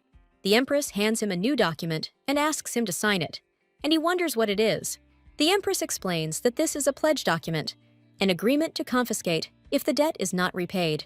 The Empress carefully examines the paper, and the Emperor asks again if this is all. She says that given their history, she will not charge interest on the loan this time. The Emperor happily clarifies that he can now go, smiling with relief. A man in a luxurious hall demands to be thanked. With a displeased face, he sarcastically says, "Thank you." The blonde happily comments on the man's behavior, as if it was his merit. The woman reproaches the blonde for unworthy usury in the palace, and she replies that she did not take interest, and this is not usury. The woman asks Olivia to see where Alex is headed, and Olivia agrees. Suddenly, a tall guy with white hair appears, surprising one of the women, and the blonde calls him Lyle. The guy with white hair is in a gloomy environment and looks focused. Lyle says that he acted in such a way so as not to be noticed, apologizes for getting involved, and the blonde replies that everything is fine and there is no need to apologize. Lyle asks if she has planted her agents everywhere and is told that she has. The blonde reflects that after many regressions, carried away by revenge, she almost forgot that someone from the inside was helping Alex. The first time I thought I had just had too much to drink, but then I realized that the glass was not ordinary alcohol. A blonde with a glass falls on the table, while the maid stands next to the bottle. The question arises as to who poured the poison. The blonde resolutely promises to find the culprit. A chest full of gold appears, and the question is asked, how did they manage to get so much money if all the Empress's funds were blocked? Two men discuss a chest of money and the time frame for getting the result. One of them says that the result will be in 2 months. The man in military uniform says with satisfaction that he will be waiting with impatience, holding a chest. The question arises whether the Empress's maid Olivia is a subordinate of one of the men, to which he answers in the negative and asks the reason. One of the men mentions seeing Olivia on the way, and a girl in a pink dress watches the conversation from behind a column. The man in uniform, with an ironic smile, reminds his interlocutor that he is supposedly a double agent, but the interlocutor retorts that he is only a financier. The financier warns that if they find out that he oversees the guild, the Empress will not let him go so easily. A man in uniform asks a financier if it turns out that their contacts should be kept to a minimum and receives confirmation. The man is surprised by the new passage and asks if it can be used for meetings, receiving consent upon prior notice. The financier promises to return soon with good news, and the man in uniform watches him leave. A man in uniform reflects on the passage created for the evacuation of the imperial family, and how its purpose turned out to be broader than intended. In a dark atmosphere, the same man wonders how much longer the heroine named Lisp can hold out. The Duchy of Karlsruhe is shown with a landscape of the castle and trees against a blue sky. 3 men are discussing something at a table in a room. One of them reproaches the other for entering again without knocking. The 2 men talk about how Vivian asked for a guard to be sent to her because the imperial guards are no longer trustworthy. The man with red hair asks in surprise why he is not the one sent, since he considers himself the strongest in the order. The blonde explains that this will make him an ace in Vivian's sleeve, and he agrees in response to this decision. The blonde, with a serious look, quotes the proverb that the longer the tail, the easier it is to catch, and says that one must prepare thoroughly. 2 guards at the window discuss who is on guard today and report that William and Cannon are also with them, who will arrive later. One of the guards asks if Chris will be with them. The second explains that there are teams of 4. The guards note that when it comes to protecting Her Majesty, Chris is usually appointed, because his skills are truly impressive. The guards notice that Chris seems to be near them. Meanwhile, Chris stands on the balcony wearing a mask, watching what is happening outside. Chris suddenly feels something unusual and pays attention to the emerging mysticism. Chris is surprised to see snakes appear near the wall and grabs his sword. The other guards also notice that there are too many snakes around, and one of them exclaims in panic that he hates snakes. One of the guards asks Chris if he has a lot of snakes, and Chris, with fear, confirms that there are indeed a lot of snakes. The guards discuss that among the snakes they have collected, there are poisonous and non-poisonous ones, and one of them attracts the attention of the others. One of the guards opens a bag of snakes and suspects that someone deliberately released the snakes near the Empress's palace. The guys joke that after the murderers, they now have snakes, and one explains that snakes are cheaper. One masked guard calls what is happening madness. The group discusses how snake venom is supposedly beneficial for men and wonders what exactly the benefit is. The guard is unsure of the benefits, but suggests that girls like it when guys accept him, while the other one thinks he is naive. Another guard replies that you don't need to take anything to please women, and warns that if you drink poison, you'll just get sick. One of the guards proudly says that they don't need anything extra at all, because they are already beautiful. A masked guy with a snake in his hand wonders if Her Majesty would even like this. A blonde wakes up in her luxurious bedroom and wonders what kind of strange smell she smells around her. A woman warns a blonde not to open the door because someone released snakes last night. The woman reports that the knights have caught the snakes and advise not to open the doors and windows for now, and the blonde asks what they did with the caught snakes. The woman explains that there were a lot of snakes. They were most likely simply burned, and the blonde thinks that this was Stella's doing, since they were unable to send killers. A man's hand knocks on the window, wanting to attract the blonde's attention. The blonde opens the window and is surprised to see Chris, who wishes her good morning. The blonde asks if he really spent the whole night catching snakes, and Chris jokes that she doesn't like snakes and admits that she hates them. Chris is confused, and the blonde asks why he asked such a question, and he admits that he wanted to know what she likes. The blonde says with a smile that she likes flowers, and that the ones he brings are enough. Chris asks with surprise and joy if this is true. The blonde says that she likes looking at the flowers and their pleasant aroma, to which the woman next to her promises to bring more tomorrow. The woman with brown hair says it's nice to see how a blonde can have such a nice conversation with someone, and she is surprised. The blonde claims she was just making conversation, and the woman replies that that's what makes a conversation sweet. The woman reflects that Her Majesty has grown up too quickly and hopes that even an old woman like her can still wish for something. The woman remembers hugging the little blonde, mentally wishing her happiness. The woman again mentally repeats that she wants her little treasure to be happy and smiles. She hopes that one day the blonde will let go of thoughts of revenge. A girl with red hair and other girls loudly run into the room, one of whom loudly exclaims, "Sister!" The blonde asks what all the noise is about this morning, and the redhead complains that a snake flew out at her on her way to breakfast. The blonde asks with a smile whether the snake really did fly out, and the redhead confirms that it did, right on the dress, threatening to find the culprit. The blonde suggests first finding the one who released the snakes into the palace, and the red-haired girl sadly agrees. The red-haired girl asks the blonde if she really gave Alex money, and is told that she just borrowed it. The blonde reproachfully says that you can be greedy if you have been betrayed. The redhead accuses her of dishonesty and wonders why the blonde didn't notice anything, and she mentally notes that she will do as she sees fit. The redhead asks to borrow some money for her, just like Alex, and the blonde explains that Alex signed the contract and the collateral document. The redhead confidently declares that she can also fulfill the conditions. The blonde explains that Alex left an army as collateral, and asks if her interlocutor can offer something similar. The redhead was shocked and asked doubtfully if he was serious. The blonde suggests discussing the situation over breakfast. At the table, the redhead changes her mind and declares that she has changed her mind. The irritated red-haired girl takes her companion away, deciding to leave. The blonde notes with a smile that she is not surprised by what is happening. The redhead angrily runs down the hallway, her thoughts ringing that rich people are the worst, and she repeats the word collateral in confusion. The girl wonders why Alex agreed to such a pledge at all, and looks suspiciously thoughtful. She admits that she didn't want to go this far, but she no longer has any other choice, considering this her last chance. Two men stand in front of a prison bar and discuss a prisoner. Behind bars is shown a young man who is said to be the killer who wreaked havoc on the streets. One of the men tries to address the arrested man, but the other explains that he has not said a word since he surrendered to the authorities. The interlocutor is surprised that he showed up himself and says that this mercenary killer was ready to do anything for money. It is later explained that they tried to deceive him, but he did not negotiate and committed murder in revenge. Then another man asks what happened to the bodies, and it turns out that the bodies were burned in the forest, and the mercenary's belongings were found in his house. The two men discuss whether the events that took place have become known to the general public yet, and are told that they have not yet. The man with long white hair says that he will go and report to Her Majesty. He mentally notes that liars never end well.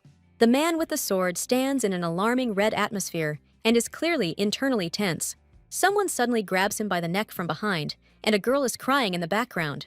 He resists and justifies that he had no other choice.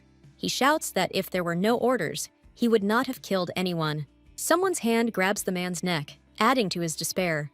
On the street, the sword flies out of the commander's hands, and one of the characters falls with a cry of pain from the blow.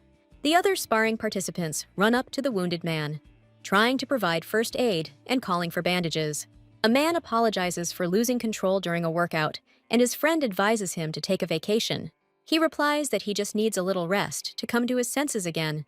One of the fighters asks the vice commander what has been going on with the commander lately, and receives an admission that he also has the same suspicions. They wonder if the changes are related to demons, noting that a lot of time has passed since then.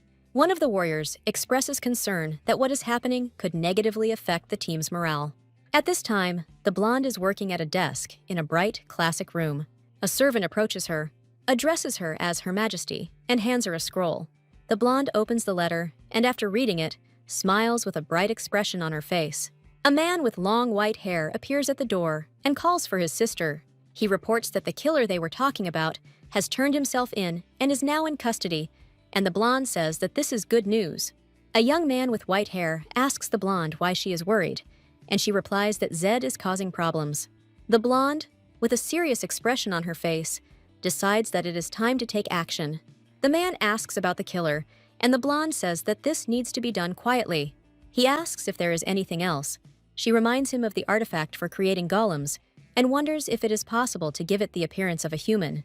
The blonde reasons that if everything is done correctly, then it will be possible to have a proper impact on Alex, although it is risky. Inwardly, she promises to show how honor, earned with blood, can turn into a noose. In the alley, someone stops the carriage, saying that they cannot go any further. The man in the hat and the woman in the cape agree to meet in 3 hours, and he promises to double the fee. The woman begins to count the steps along the way and stops at the 100th in front of the door.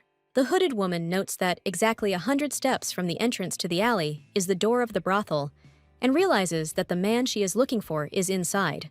A hooded figure speaks the password at the door to enter the establishment.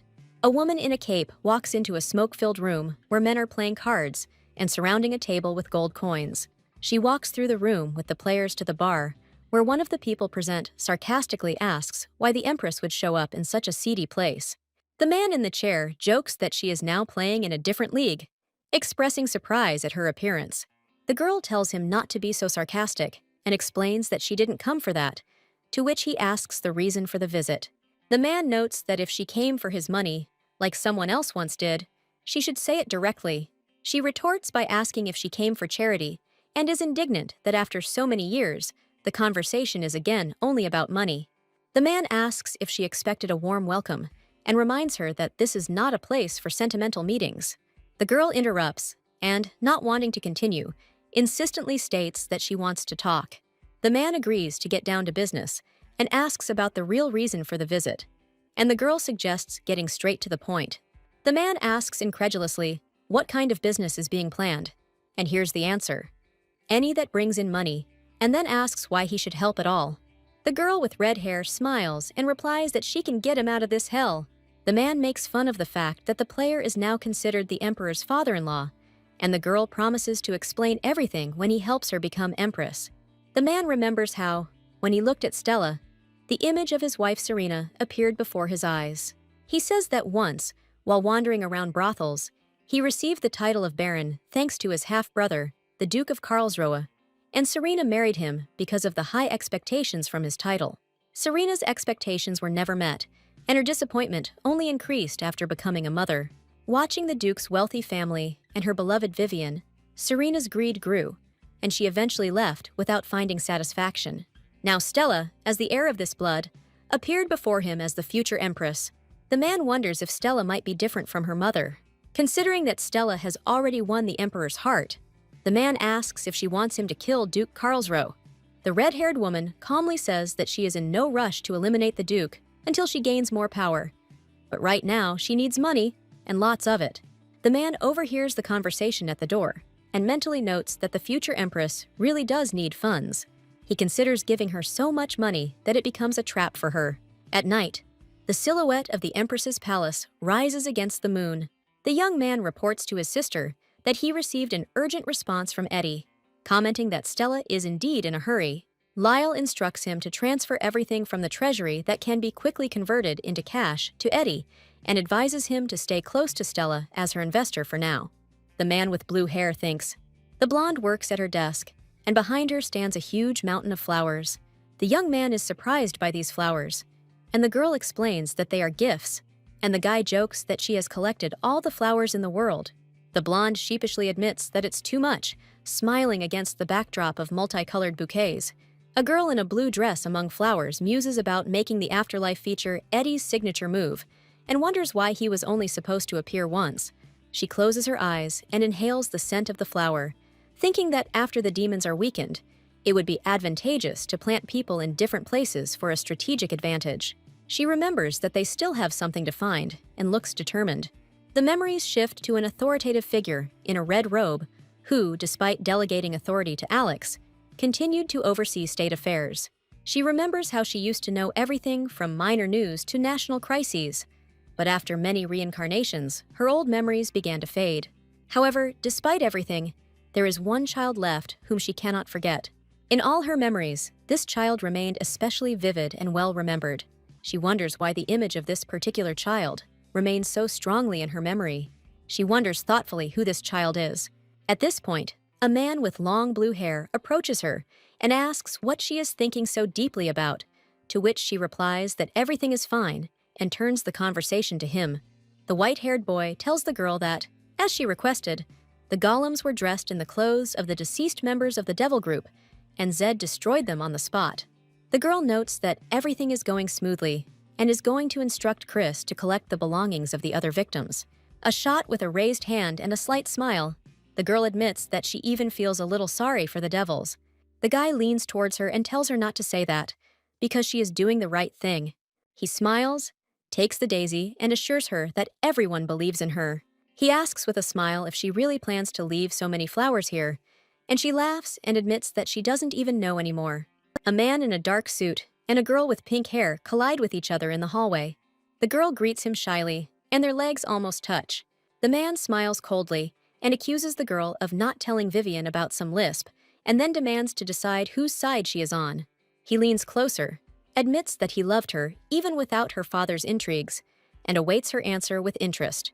The pink-haired girl, in amazement, tries to stop the man in the dark suit, exclaiming that he cannot do such a thing. The man says with a thoughtful smile that next time he calls her.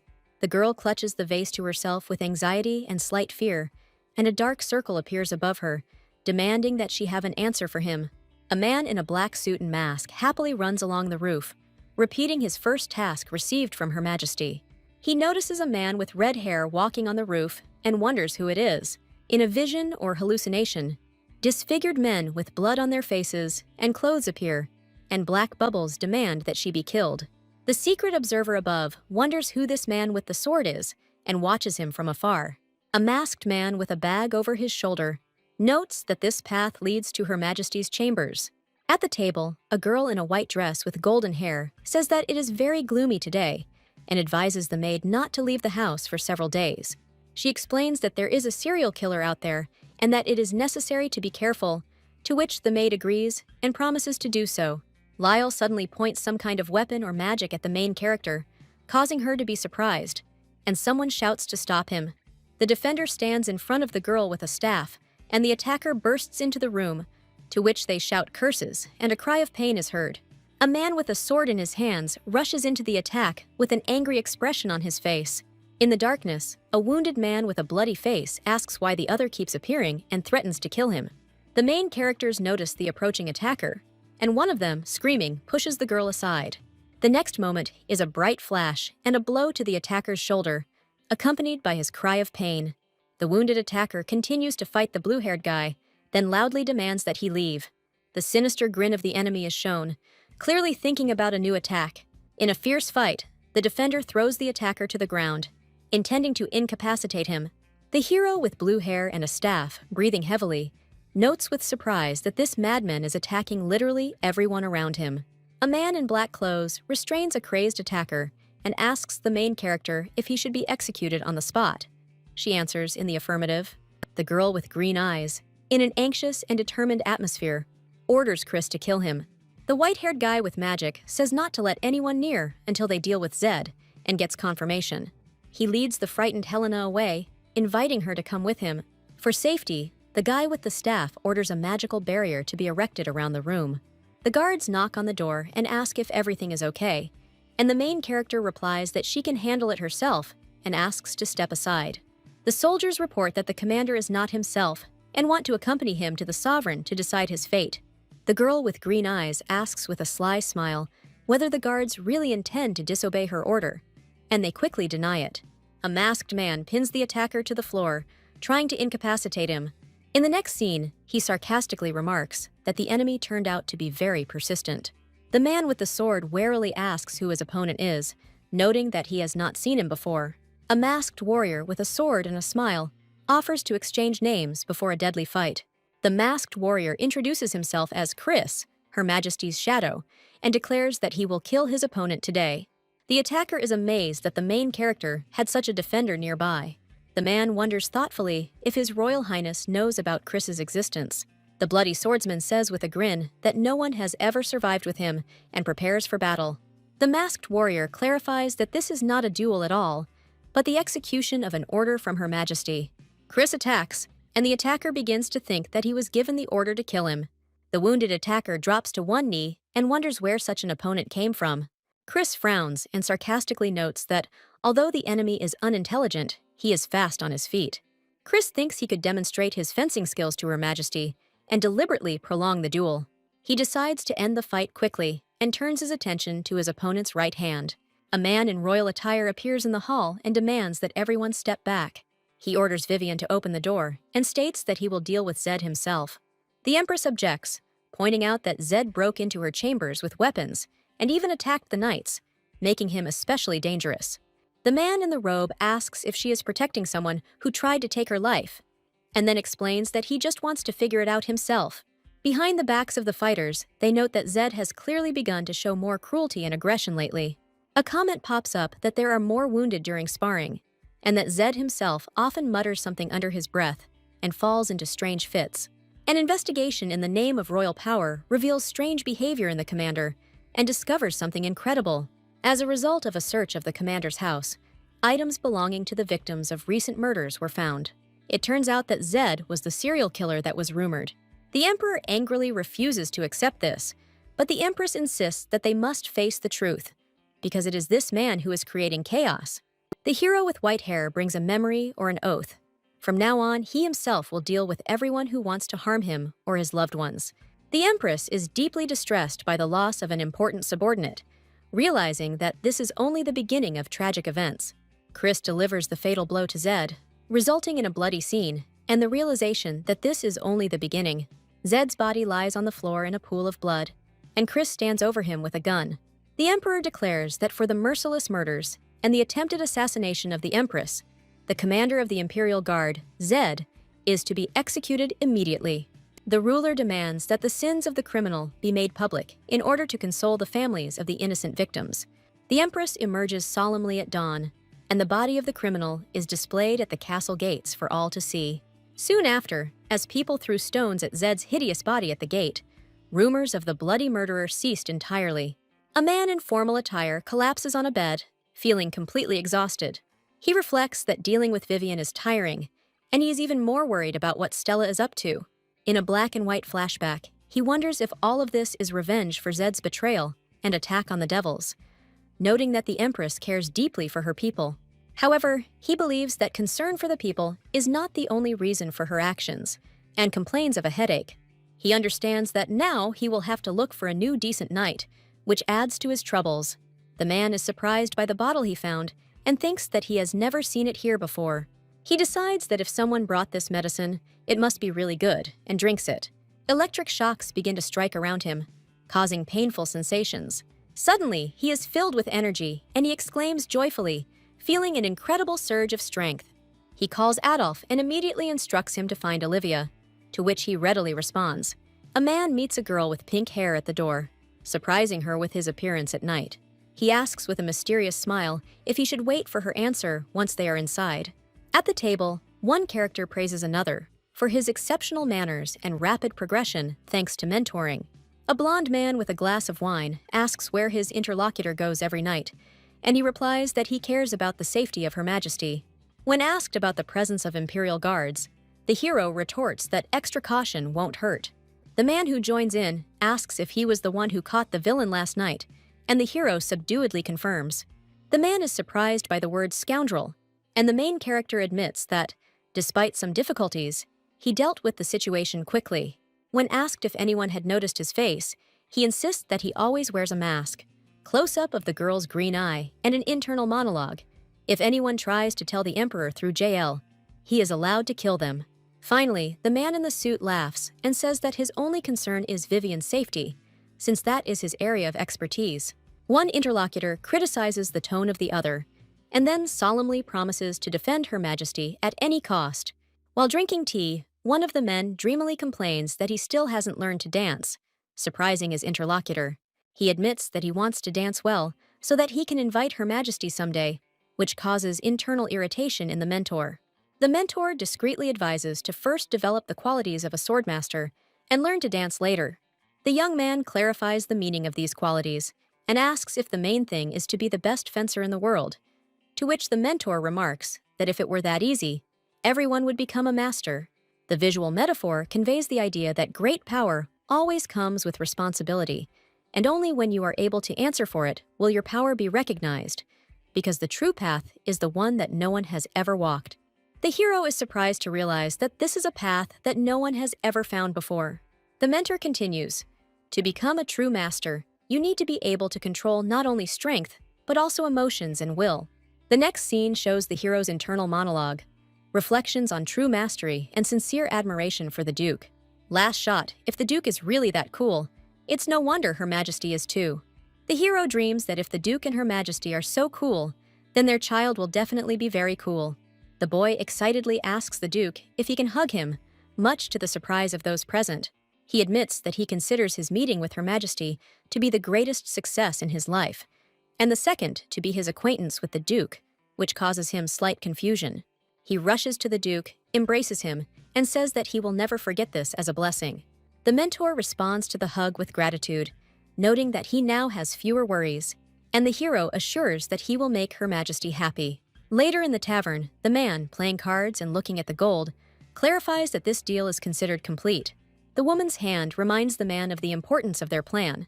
They need to get pregnant before the Empress, because Alex won't sleep with Vivian anyway. The man notes that one cannot be sure of this, because men are weak in the face of sudden passion. A woman with red hair and a dark cloak, leaving, says goodbye to the royal person and promises to meet soon. Left alone, she remembers that she has been absent too often lately and has hardly kept an eye on Alex.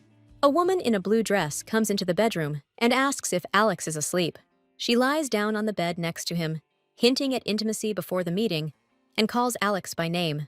Instead of Alex, there is a girl with pink hair under the blanket who suddenly looks at her. Both women scream in surprise and fear. The redhead, in a rage, begins to shake the girl, demanding to explain what she is doing with Alex in bed, and she screams in panic. Alex, who has just woken up, asks Stella in bewilderment when she arrived, and she screams his name, expressing anger. An indignant Stella accuses Alex of being with such a girl behind her back, and the girl desperately calls the Empress, explaining that she is so busy that he was lonely. Alex makes excuses that he is drawn to her at night, and he couldn't do otherwise, and Stella screams in shock. What kind of excuse is this? Standing up angrily, she throws out a phrase about concubines, expressing humiliation in front of the rest of those present. At this moment, the main character appears, looks at them with a cold expression, and asks if she has nothing to say. The name Olivia sounds in the heroine's thoughts, and the girl with pink hair awkwardly holds the blanket over herself. Olivia confesses that she committed a grave sin against the Empress by failing to control her feelings, and someone sarcastically remarks that this is another complaint about love. Another heroine enters the bedroom and reproaches Vivian for her habit of intruding uninvited, noting that Stella's screams could be heard even from the Empress's palace. The Empress coldly declares that the question of the budget for the new concubine will remain on His Majesty's conscience, and a man with a shock of hair in an informal robe asks why she always takes everything upon herself. The Empress clarifies whether the Count's daughter will really be just another favorite, reminding that Count Luan will not allow this. And Stella is shocked by this question. The Empress orders Olivia not to return to her palace again, promising to allocate a new one for her, and she thanks her for her decision. The Empress leaves, and Stella, perplexed, asks why everything was resolved so quickly and easily.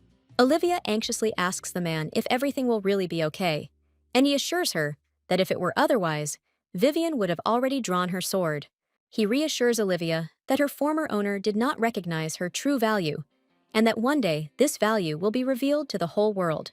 The man notes that Olivia's father is very influential among the nobility, and he himself thinks with regret about Stella. With the help of magic or shadows, the hero collects all the secret love letters, receiving confirmation of this action. A girl with long blonde hair sits alone, and when offered something to eat, she dryly replies that she is not in the mood, asking to be left alone. There is an accusation in my mind that the one who helped Alex betray me was Olivia. Before returning, Olivia pretended to be caring, put sleeping pills in the wine, and watched the results. While the heroine was unconscious, Olivia allowed the man to enter and took off the heroine's clothes. She was then put to bed next to naked men to be framed and shamed. The main character wonders at what point Alex began to plan this whole conspiracy. The realization follows: I got rid of Zed, so that people like Olivia could not cause any more harm. Against the backdrop of a sunny garden, a friend asks Olivia why she is so happy, and she replies that she is simply happy to be walking in nature. Joyful Olivia, with a flower in her hair, shines in the sun and enthusiastically promises to follow her mistress all her life. The girl with the book smiles happily and says that she is glad that Olivia is nearby. Two girls with flower wreaths laugh together, enjoying a moment of friendship. Someone touches the window, and a man in a mask appears behind the glass, and one of the girls covers her face with her hand. A masked man approaches a girl sitting at a table, his thoughts filled with the desire to be alone. A woman in uniform announces that she has brought lunch for Her Majesty. She is surprised to recognize the man standing in the doorway as Chris. Chris insists that he will serve dinner to Her Majesty himself and takes the maid away. The girl smells a familiar floral scent and thinks that she was brought flowers again. The girl remembers that the man in the mask never betrayed her and was always there, even though she uses him for revenge. Every time he shows concern, she is overcome with a strange fear. The masked man wonders why she needed him and why she was looking for him. The girl thinks that he visits her every day because he doesn't know anything. He leans towards her, and in his thoughts, the phrase sounds precisely for this reason. The girl hopes that his kindness and warmth will never be turned on her. Covering her eyes with her hand, she calls out to Chris, and he apologizes for waking her. She notes Chris's unusual tone and then says that his lordship taught him a lot, including how to speak correctly. They sit at the table together, and Chris remarks that, in order to become like his lordship, he still has a lot to learn. The girl feels his warm hands as he gives her a spoonful of soup. Chris says he has something important to tell her, and she asks in surprise what it is. The girl smiles and waits for Chris's answer, asking what he wanted to tell her. The man drops to one knee and apologizes in advance for being rude. He suddenly hugs the girl, and she opens her eyes in surprise as he embraces her.